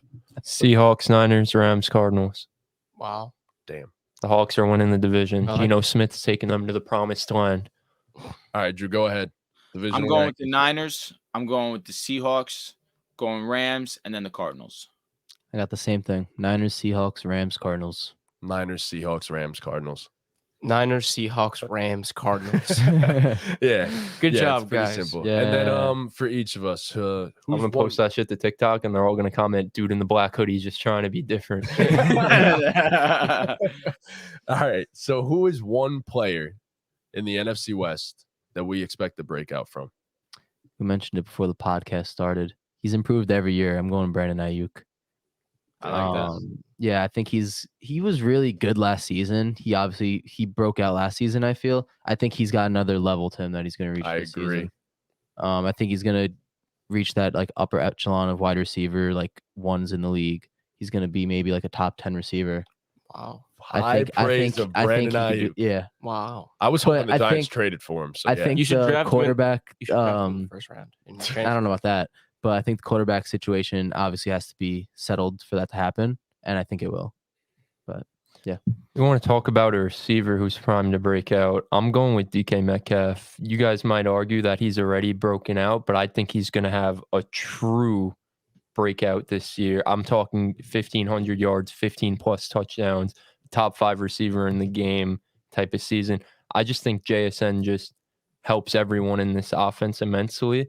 He's going to be the over the middle type of guy that Geno is going to look to, like his safety blanket, if you will. And I think just DK is going to see more single coverage than he's ever seen before. because they have such a dynamic offense, and I think DK is just going to take advantage of it. He's already a special player, arguably top 10 receiver in the game, but I think he's gonna really break out and have a top 5 type of season. Okay. Drew, who you got? This one's tough, man, because I just look at this division. I don't see anyone that just immediately catches my eye. Yep.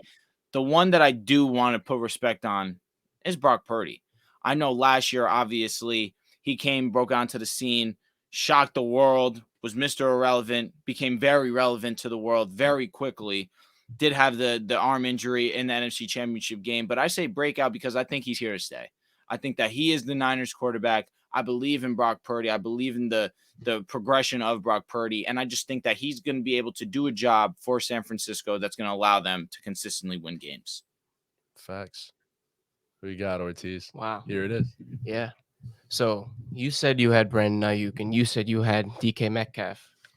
I'm going to give you someone that's going to lock them both up when they meet in their division rivals. Oh, boy. My breakout player is Kobe Durant from the Rams. Wow. Okay. Yeah. That's a great pick. Field. Yeah. That's a great pick, though. How come? He didn't play a lot in his rookie season last year. He played a lot more consistently towards the end of towards the end of the year, and he played phenomenal. Actually, a game against Denver on Christmas, he had 2 picks, took one to the house. I'm sorry. I saw the jersey, and I was like, oh, that reminds me of it. It's all right, man. It's all right. Listen, you got to get your agenda off. I respect it. And obviously, losing Jalen Ramsey, he is going to be boosted into that number 1 role. And he is already in training camp, the number 1 slot corner in the system so far for them. I think he's going to have a real breakout year. And yeah, go I fire love that pick. pick. Wow. Fire pick. Fun fact, it's actually Kevin Durant's cousin. Is it actually? Yeah. Is that why you picked him? No. I he said was- yes. I would have been like, all right, cool. He was really good last year. He wasn't on the field that much, like you said, but I felt like every time I watched the Rams, he would do something that he would stand out, and I would say, who was that guy? Yep. So definitely a great pick. I agree. I Yeah. definitely agree. I mentioned mine before. I guess I'll just say it again. It's Darryl Taylor of the Seattle Seahawks. As I said, 9.5 sacks last season. Opportunities are going to be there. And they improved their defensive line. And improving the supporting cast around a guy at any position helps a bunch. So I think Darryl Taylor is my guy. So, Nice. all right. Wow. I really do like your pick, Ortiz. Thank That you. That was actually nice. shocked Yeah, me good. so much. That shocked me a ton. I'm ready to shock the world. Shocked the world. All right. So now we move on to the AFC West. Honestly, I don't want to start with the Broncos because we're going to talk a lot about the Broncos, I'm assuming. So we'll start with another team that could arguably be the worst team in all of football, and that is the Las Vegas Raiders. Their over-under is currently set at 6.5. Under. I might have to bet my I am- house on the under. I am also taking the under. It's the under. Man, I Uh-oh, don't know, Drew. man. The Raiders just, as someone who has been terrorized by the Raiders these last couple of years, we just seemingly cannot beat them. They will find a way to win games, weirdly enough. I know they're not a good team on paper. They're really not. The defense is not that good. The offensive line is not that good. But the weapons are. The quarterback is not one that's reliable. Jimmy G can do a job. I think that if he plays, he'll play at a very salvageable level. 6.5, that means they have to win 7. Yeah, probably the under. I don't see them winning 7 games, but I wouldn't put it out of the realm of possibility just for the fact that this has just been known as a gritty team. But I agree. I don't think that they'll win 7 games. I also think they took the personality of their quarterback, though. That was Derek Carr. Derek Carr was a legitimate leader, man. Like That's a very good point. Very good. Does not get Who said spoken that? about enough. Someone said that. and Colin Coward. Colin maybe? Coward. said Colin that, Coward yes. gives He loves Jimmy Garoppolo. Derek Jimmy- Carr. Yeah, Loves whichever Derek Carr. He actually loves Jimmy Garoppolo Yeah. too. But Jimmy ain't a leader like that. Jimmy is not the type of quarterback He's in just- terms of his leadership ability as Derek Carr. Derek Carr He's just deserves a handsome. lot of credit for holding together the Raiders for the last few seasons. 100%. And I'm hoping that a lot of success is in Derek Carr's future, even though I don't think the Saints are going to be all that good. But Hope the Saints go perfect. yeah, too.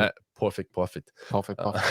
But Y'all play MLB The Show? Oh, yeah. Sadly. love how he knew. Sadly. Bro, I play that game too much. Nah, he plays it. I didn't even buy it. I played a lot in the first set, and then it just became really stupid when I realized all the cards that I spent 130 hours to grind for means nothing. And come 2 weeks now, yeah. I'll keep it quick because obviously we got a division to talk about, but It's fine. I paid $0.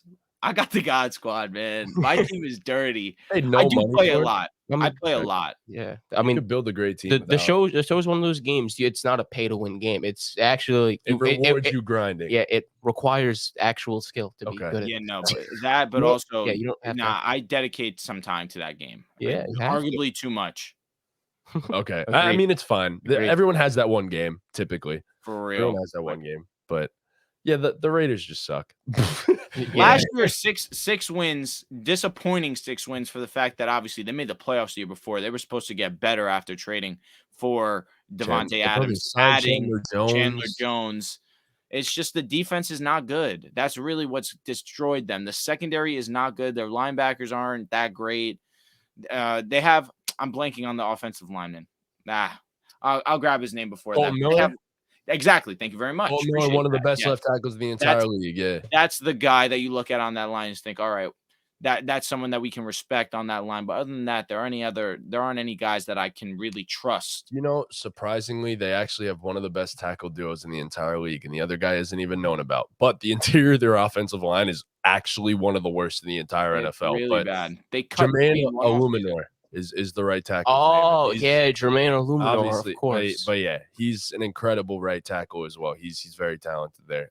They have a great tackle duo, but their interior of the offensive line is horrible. They have weapons, sure, but is Jimmy Garoppolo healthy? So there's, for every great thing I could say about the Raiders, there's an if. There's so many ifs. It's the even worse thing to say about the Raiders. If Jimmy's healthy, I think they can definitely go over. Just because, like, for the past few years on the 49ers, he's been good enough Yeah, for that but team to be great. I yes, think he but would be good enough for this team where- to be. we can't, but this team we is can't compare so this team bad, to the yeah. Niners because one team has defense, know the their other defense. team doesn't. Offensive wise, I mean, though. Their I pass think- rush might be improved. The pass rush, I mean, They had the pass Tyree rush, Wilson it should be My improved, God. if but he's healthy. Tyree You're not Wilson gonna- will be a you're not dog. going to win many games when you're putting and you're giving up 35 points a game because your secondary is the 4 of us. It's not. No. Put respect. We're better. Time out. No. There's 2 players in their secondary that are actually pretty set. 3. I'll say 3. But They then signed Epps, right? Marcus Epps is a solid Yeah, player. that's- Trayvon that's Mulrig not is a very good safety. And then Duke Shelley they signed as well. He's Well, a very underrated corner. Yeah, in this that- league. that's the Like Trunks. That's the incredibly Trunks. underrated. They have corner in good this like complementary pieces in their Yes. secondary, Yes. but they don't have a guy. a guy. Yeah, I agree. Exactly. There's no one to compliment. Put some with all these respect on pieces, Duke Shelley's name, man. aka Trunks. That's just Trunks is to a dude who is like, no. How much athleticism do we think Trunks really has? Trunks locked up Dean. Trunks did lock up Dean. He's a baller. Dean? Yeah. Trunks locked up.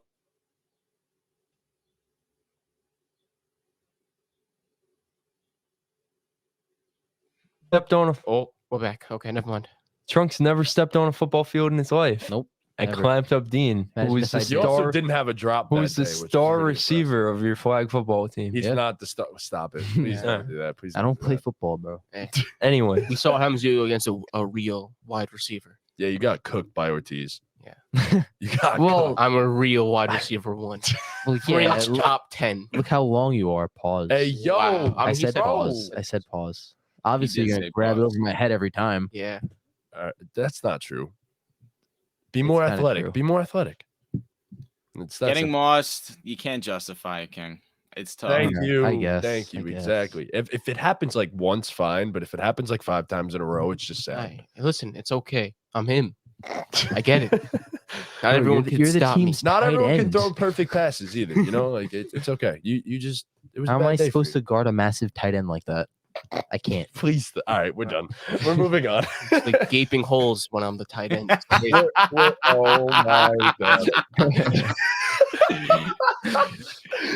Yo, you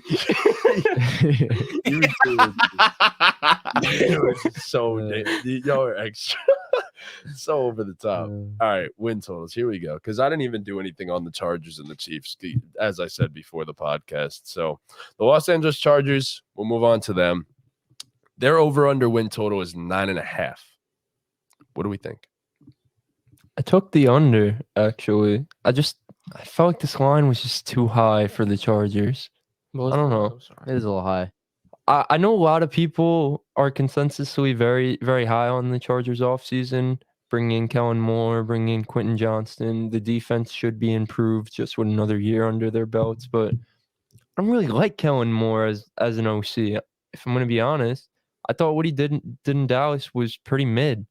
Yeah, they're going to be better off with I know McCarthy, that their swear. offense put up numbers, but just the play calling, like, it really didn't impress me. I don't think he's the guy who's going to take this Chargers team over the top, if that makes sense. That's You fair. expect the offense as a whole to just improve if Keenan Allen and Mike Williams give you a full healthy season, but they probably won't.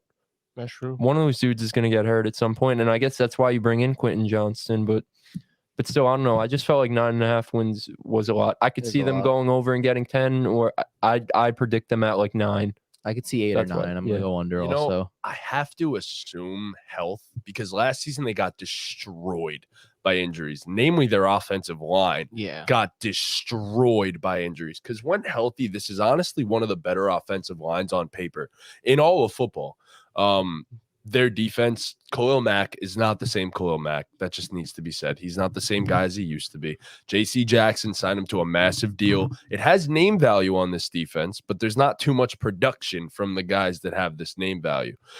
But even with all of that said, I'm going to go over because I'm assuming good health for this team.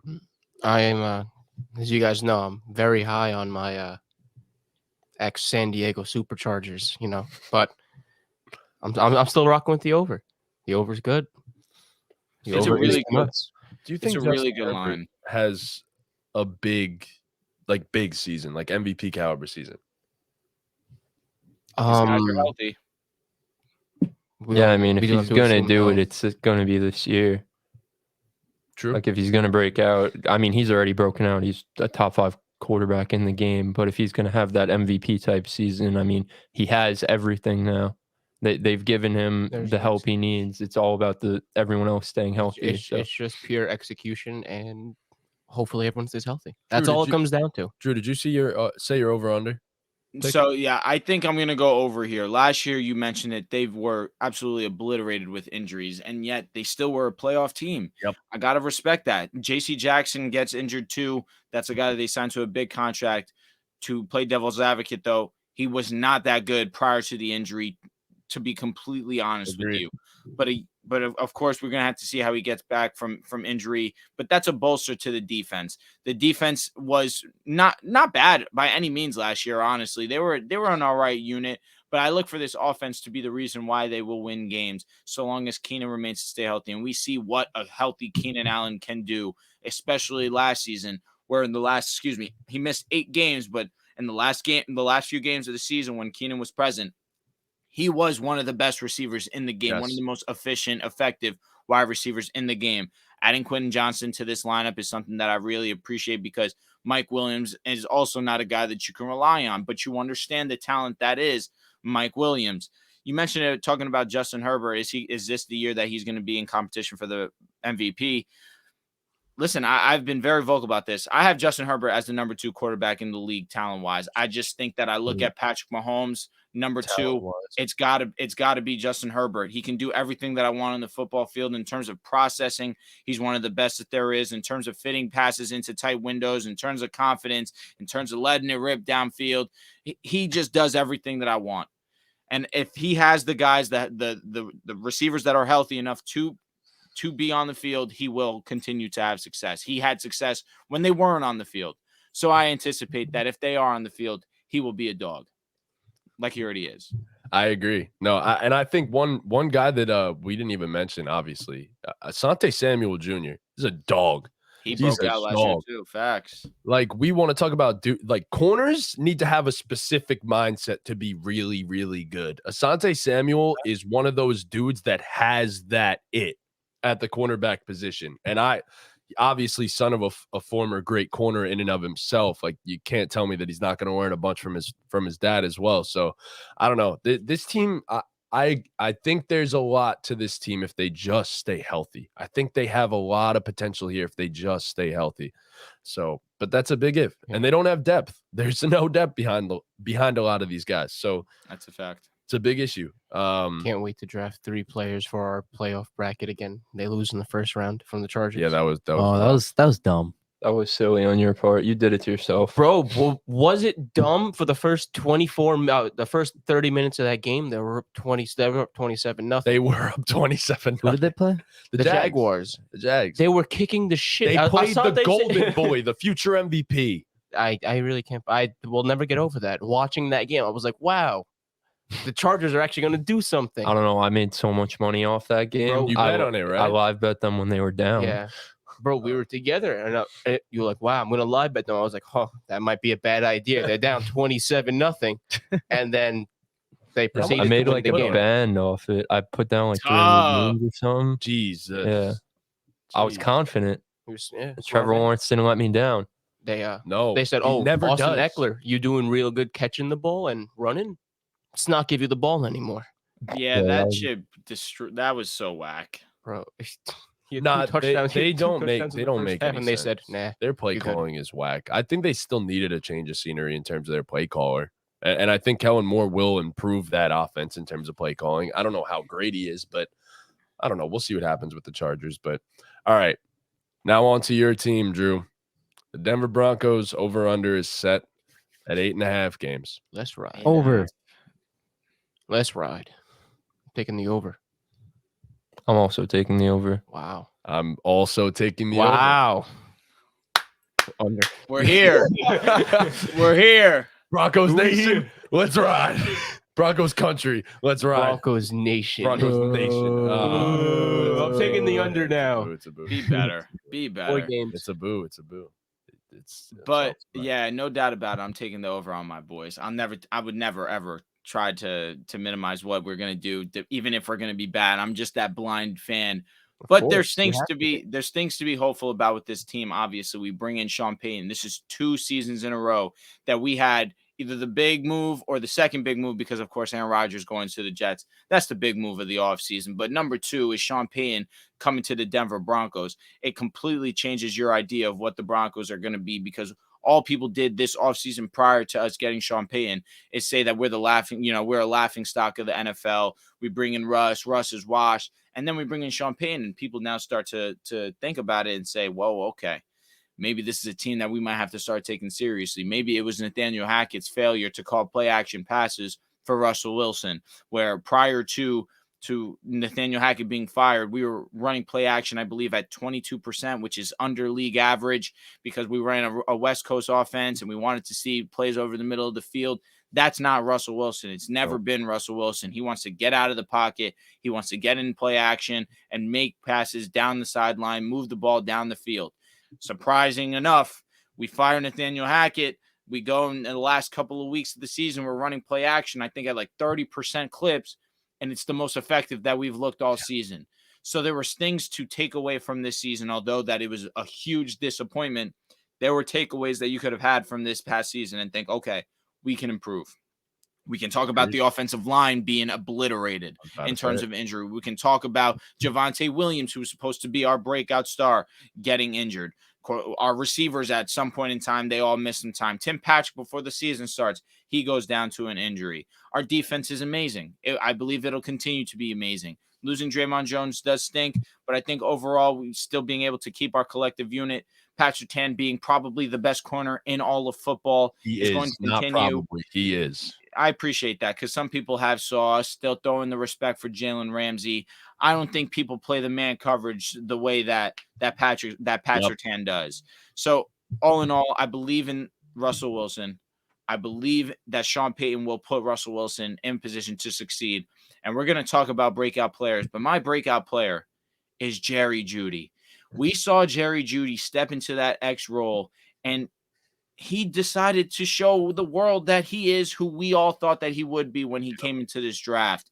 He's not a slot guy. He's not a guy that is a second option. Put him as the X. make him the primary target. He is that slot guy. I don't mean in the sense like he's not your number 2, he's not your number 3. Make him your primary target. Put him in the position that we had Courtland Sutton in for the years that was. And in respect to Courtland Sutton, he's a very good wide receiver. He does not have the talent, the potential that Jerry Jeudy has. We saw the connection late in the season where Russ and him really got it going. I firmly believe Jerry Jeudy will be firmly over 1,000 yards this season, and people will start to acknowledge him as a top 25 receiver. I agree. One guy you didn't even mention, Greg Dulcich. He'll get even better. He was good last season. I like that. And he's going to get even better. I mean, the offensive line has the potential to be a top 10 unit in the NFL. Arguably the top 6, top 7. Like you added Mike McGlinchey, you added Ben Powers, who was a very underrated addition, by the way. People don't talk about that part enough. Mike McGlinchey's the big name, but Ben Powers was phenomenal last season. Didn't allow a sack in over 1,000 snaps. Not to mention, you have Quinn Miners, Garrett Bowles, if he stays healthy. These guys are great players on the offensive line. I'm not just talking like average. Like, it's not average starters. You have like 3 phenomenal offensive linemen on your team right now. So I think, and I put so much stock into an offensive line. I think I put more stock into an offensive line than probably anybody that talks football in general. I think if you have a great offensive line, out of all the people that talk football, except for ever that talks football, Matty J says, "I am the offensive line man." That's what you did there. Got him. Get it? Yeah. Lineman, man. that Yeah. was a good one. I don't think you meant to do. You didn't mean to do that. I mean, I did. You made it a lot less. Yeah, funny no. by explaining. Getting arguably the 2 best offensive linemen on the free agent market is just such a huge addition for this team. And like you said, Sean Payton just changed his life for a team. It's just, I think it would be stupid to think that Russell Wilson doesn't bounce back this year, agree. honestly. I think you'd be making a mistake to bet against Russell Wilson with Sean Payton as his head coach. Hot take. He's going to throw for double the amount of bathrooms he has. Oh, double the bathrooms. Double the bathrooms. How many bathrooms does he have? 11. Yeah. Oh, I think Russ might get 25 to 30. Bro, he barely got it this season. Hot take. He throws triple The amount of bathrooms he has. That's a hot take. Wow. That's not a hot take, bro. 33 is easy. Bathrooms in his house to accomplish this feat. Triple the amount of bathrooms. I think it's possible. I think Russ could get back to that. Courtland Sutton and Jerry Jeudy are incredibly talented receivers. Let's make a bet. I'm not saying he's going to throw 33 touchdowns this season, bro. Okay. I'll do over like 28, though. That's tough. Nah, I think we'll get over 28. Yeah. Over 30. Nah, I don't want to touch unless it's triple the bathrooms. Only 3 more touchdowns, bro. It's only 3 more touchdowns. Nah. You know what, Drew? For you, I'll put my confidence in Russell Wilson. Over 32 and a half touchdowns this season. Let's go. Yo, how much? Put it on the board. There it is. Put it And on then, the we board. keep the injury clause, though. 4 games. 4 games. Yeah. Yeah, you know what, bro? I failed to do that on one of my bets with Kyler and the Cardinals. I said that the Cardinals would have more wins than, I want to say, the Jags or the Jets, one of the two. And Kyler missed however many games, but I forgot about that, and I paid out a decent amount of money. So the unfortunate part of what we do, when we make player bets, that's completely different. But when we make team bets, all of that is off. Like injuries. Even if the quarterback. Yep. Unfortunately, I respect that. I get it. Yeah, but player bets, we give an injury clause to it. So we got a few nice bets here brewing. We do. How much did you guys bet? 50. We'll put 50 on it. Yeah. I have 3 $50 bets on right now. I have 2 now. NFL season. I really hope and I'm you probably lose gonna add $150. probably gonna add like a $200 giant bet if someone wants to get like real crazy in on that. Yeah. We'll see. About the Giants? Yeah. I'll About probably what? make a giant bet. When we get to that, we get to that. A giant bet. A giant bet. Exactly. NFC East pun. Oh my God. It's not fun Anyways, when he jokes explained how. anyways, yeah, I think you're I'll ask you this since you are the Broncos fan, and I do want to know more about this. I feel like one weakness that you guys are going to encounter is, well, 2, I guess. One, your other corner outside of Pat Surtain, and then yes, you signed Frank Clark, but Randy Gregory never stays healthy either. Who's the pass rushers outside of that? I know Barrett Browning is a solid player, right? He's the guy. He's the Yeah? guy. Baron Browning's a demon, and that's one of the reasons why we decided to feel confident enough to let Bradley Chubb walk. Obviously, we got a first-round pick. That was the enticing part. But Baron Browning actually was super phenomenal and very, very efficient with his appearances on the field on the defensive side of the ball. The issue now is that he's dealing with an injury, but Baron Browning is the guy that I put my trust in. And Randy Gregory, yes, he can never stay healthy, but when he's on the field, he's been extremely good for us. And as of right now, all the guys are coming into training camp healthy outside of Barron, which is unfortunate because that's the guy that I'm looking to that is definitely going to fill that need for us at edge rush. Okay. And then outside of Pat Surtain, the other corner. So Mathis really wasn't great, but Kawan Williams was very, very good.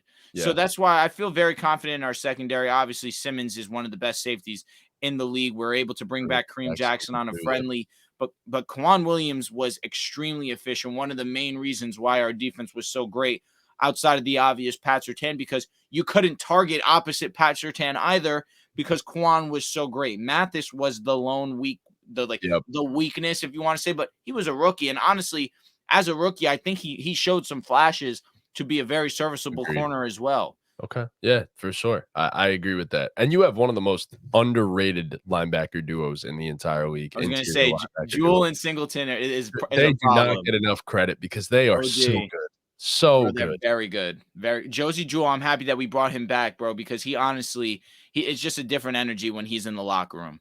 Yes, agreed. That your defense doesn't have much of a weak spot. I love them. I love them. They've been the one thing that I could brag about because honestly, there's not much to brag about nowadays. You know what? I'll be honest. I'll go one step further. Yes, I think they're going to hit their over. I am predicting that they're going to have 12 wins. Crazy enough. I think they're going to be that good of a football team this season. Me. We're going to the bowl, baby. The bowl. We'll see about all that, but yeah, I think this team is going to be really, really, really good this season. My championship will be beating Kansas City at least once this I think season. I think you do. Kansas City is honestly giving up games in the division at times. So not to us. We're 0-10 against Mahomes. It's always the Chargers. It's always the Chargers. 0-10 against Mahomes is nuts. Imagine me, bro. Imagine me. I'm in hell. That's wild, bro. Poor you, man. All right. And then lastly, the team that we are speaking about at this current moment, and that is the Kansas City Chiefs. So the Kansas City Chiefs have a win total currently set at 11.5. Over. That's an easy over. Easiest over there ever was. It's incredibly easy. Yeah. I hate them, man. Why are they so good, bro? And I'm just going to get into this now because I have to leave in a few minutes. But someone else do the intro for the breakout players. I don't want to do it again. I might fuck it up. Okay. Who is one guy you think is going to break out in the AFC West? Oh, good question, Matt. Did we do that for the other one? Yeah, I did. Oh, okay. Good question. My answer, short and sweet, is Kadarius Toney. Nice. I think. Oh man, that was mine. Oh well, you're beat. That's all of ours. No, but it's just the former Giant. Yeah, I mean, we know how elusive and how the plays Kadarius Toney can make on the field. Talk about staying healthy. Yeah, I mean, obviously, we hope health. We are assuming health, obviously, for everyone. And what better way to be without any wide receiver one, because we don't know, we are unsure where DeAndre Hopkins is going to go. You think he's already a Chief? Not anymore. Not anymore? Okay. I did think that, but don't do that to me. I can't deal with that. But go to the Patriots. Fair enough. Yeah. But I think Kadarius Toney, with no Juju Smith anymore, is going to get pushed into that number one role. And to be a number one on the Kansas City Chiefs isn't asking a lot because you have Travis Kelce there. There isn't a number one because you're always on Travis Kelce. But the playmaking ability of Kadarius Toney, and who else would you rather have than the best coaches in the NFL and Andy Reid, and the best quarterback in the NFL and Pat Mahomes, to help you break out? No, I completely agree. Kadarius Toney was my breakout player for this division also. Like you said, Juju's gone. Hardman's gone now. The only other receiver that you have to compete for the wide receiver one there is Sky Moore. And I think Respect MVS. no. Respect yeah, Justin why- Ross. I Justin think Kadarius Toney and Sky Moore have more what's the word? More potential to be the wide receiver one there. And considering they traded a draft pick to get Kadarius Toney, I think they want him to be that wide receiver one for them. And I think he's going to prove that this season. All right. Yeah, who you got, Chris? My guy was a guy I've talked about on our podcast multiple times back when we used to during the playoffs, but Trent McDuffie of the Chiefs. I think he has legit potential to be a number one corner in this game. I was super impressed with him last year, and I just simply think he's going to keep building off that. Agreed. Drew's punching the air right now. I'm just like all your guys' breakouts are Kansas City Chiefs. Drew, who you got? It's got to be a Bronco, right? My breakout player is definitely going to be Jerry Jeudy. Yeah. We've seen it where he's this far into his career, he's failed to break over 900 yards, and partly that's been due to injury or also bad play at either the quarterback position or just in general with him not being able to bring in balls and be able to be a reliable pass catching option. But I feel like we started to clean that up this past season. I think that going into this year with Sean Payton, there'll be no one that benefits more than Jerry Jeudy. Yep. I think that Russ needs a reliable option, and it will be Jerry. And I believe that this will be the first year that he cleans 1,000, and we're going to respect him as a top 25 wide receiver. Agreed. Yeah, I mean, my breakout player was the guy that I mentioned before, and it's Asante Samuel Jr.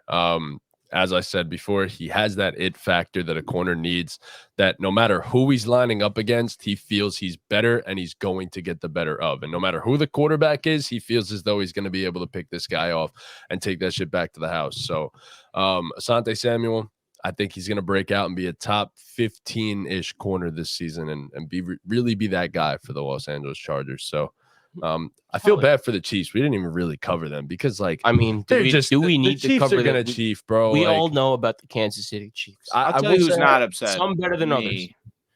I have one issue with the Chiefs. Their tackles. That's the only issue that I have with them. They signed Donovan Smith and they signed Jawan Taylor, which like should be solid enough. The interior of their offensive line is the best in the entire league, but like, their defense looks phenomenal after being like iffy. It's just they always turn out great players, man. The Chiefs are gonna Chief. It's just that simple. So sorry to Chiefs be fans. over.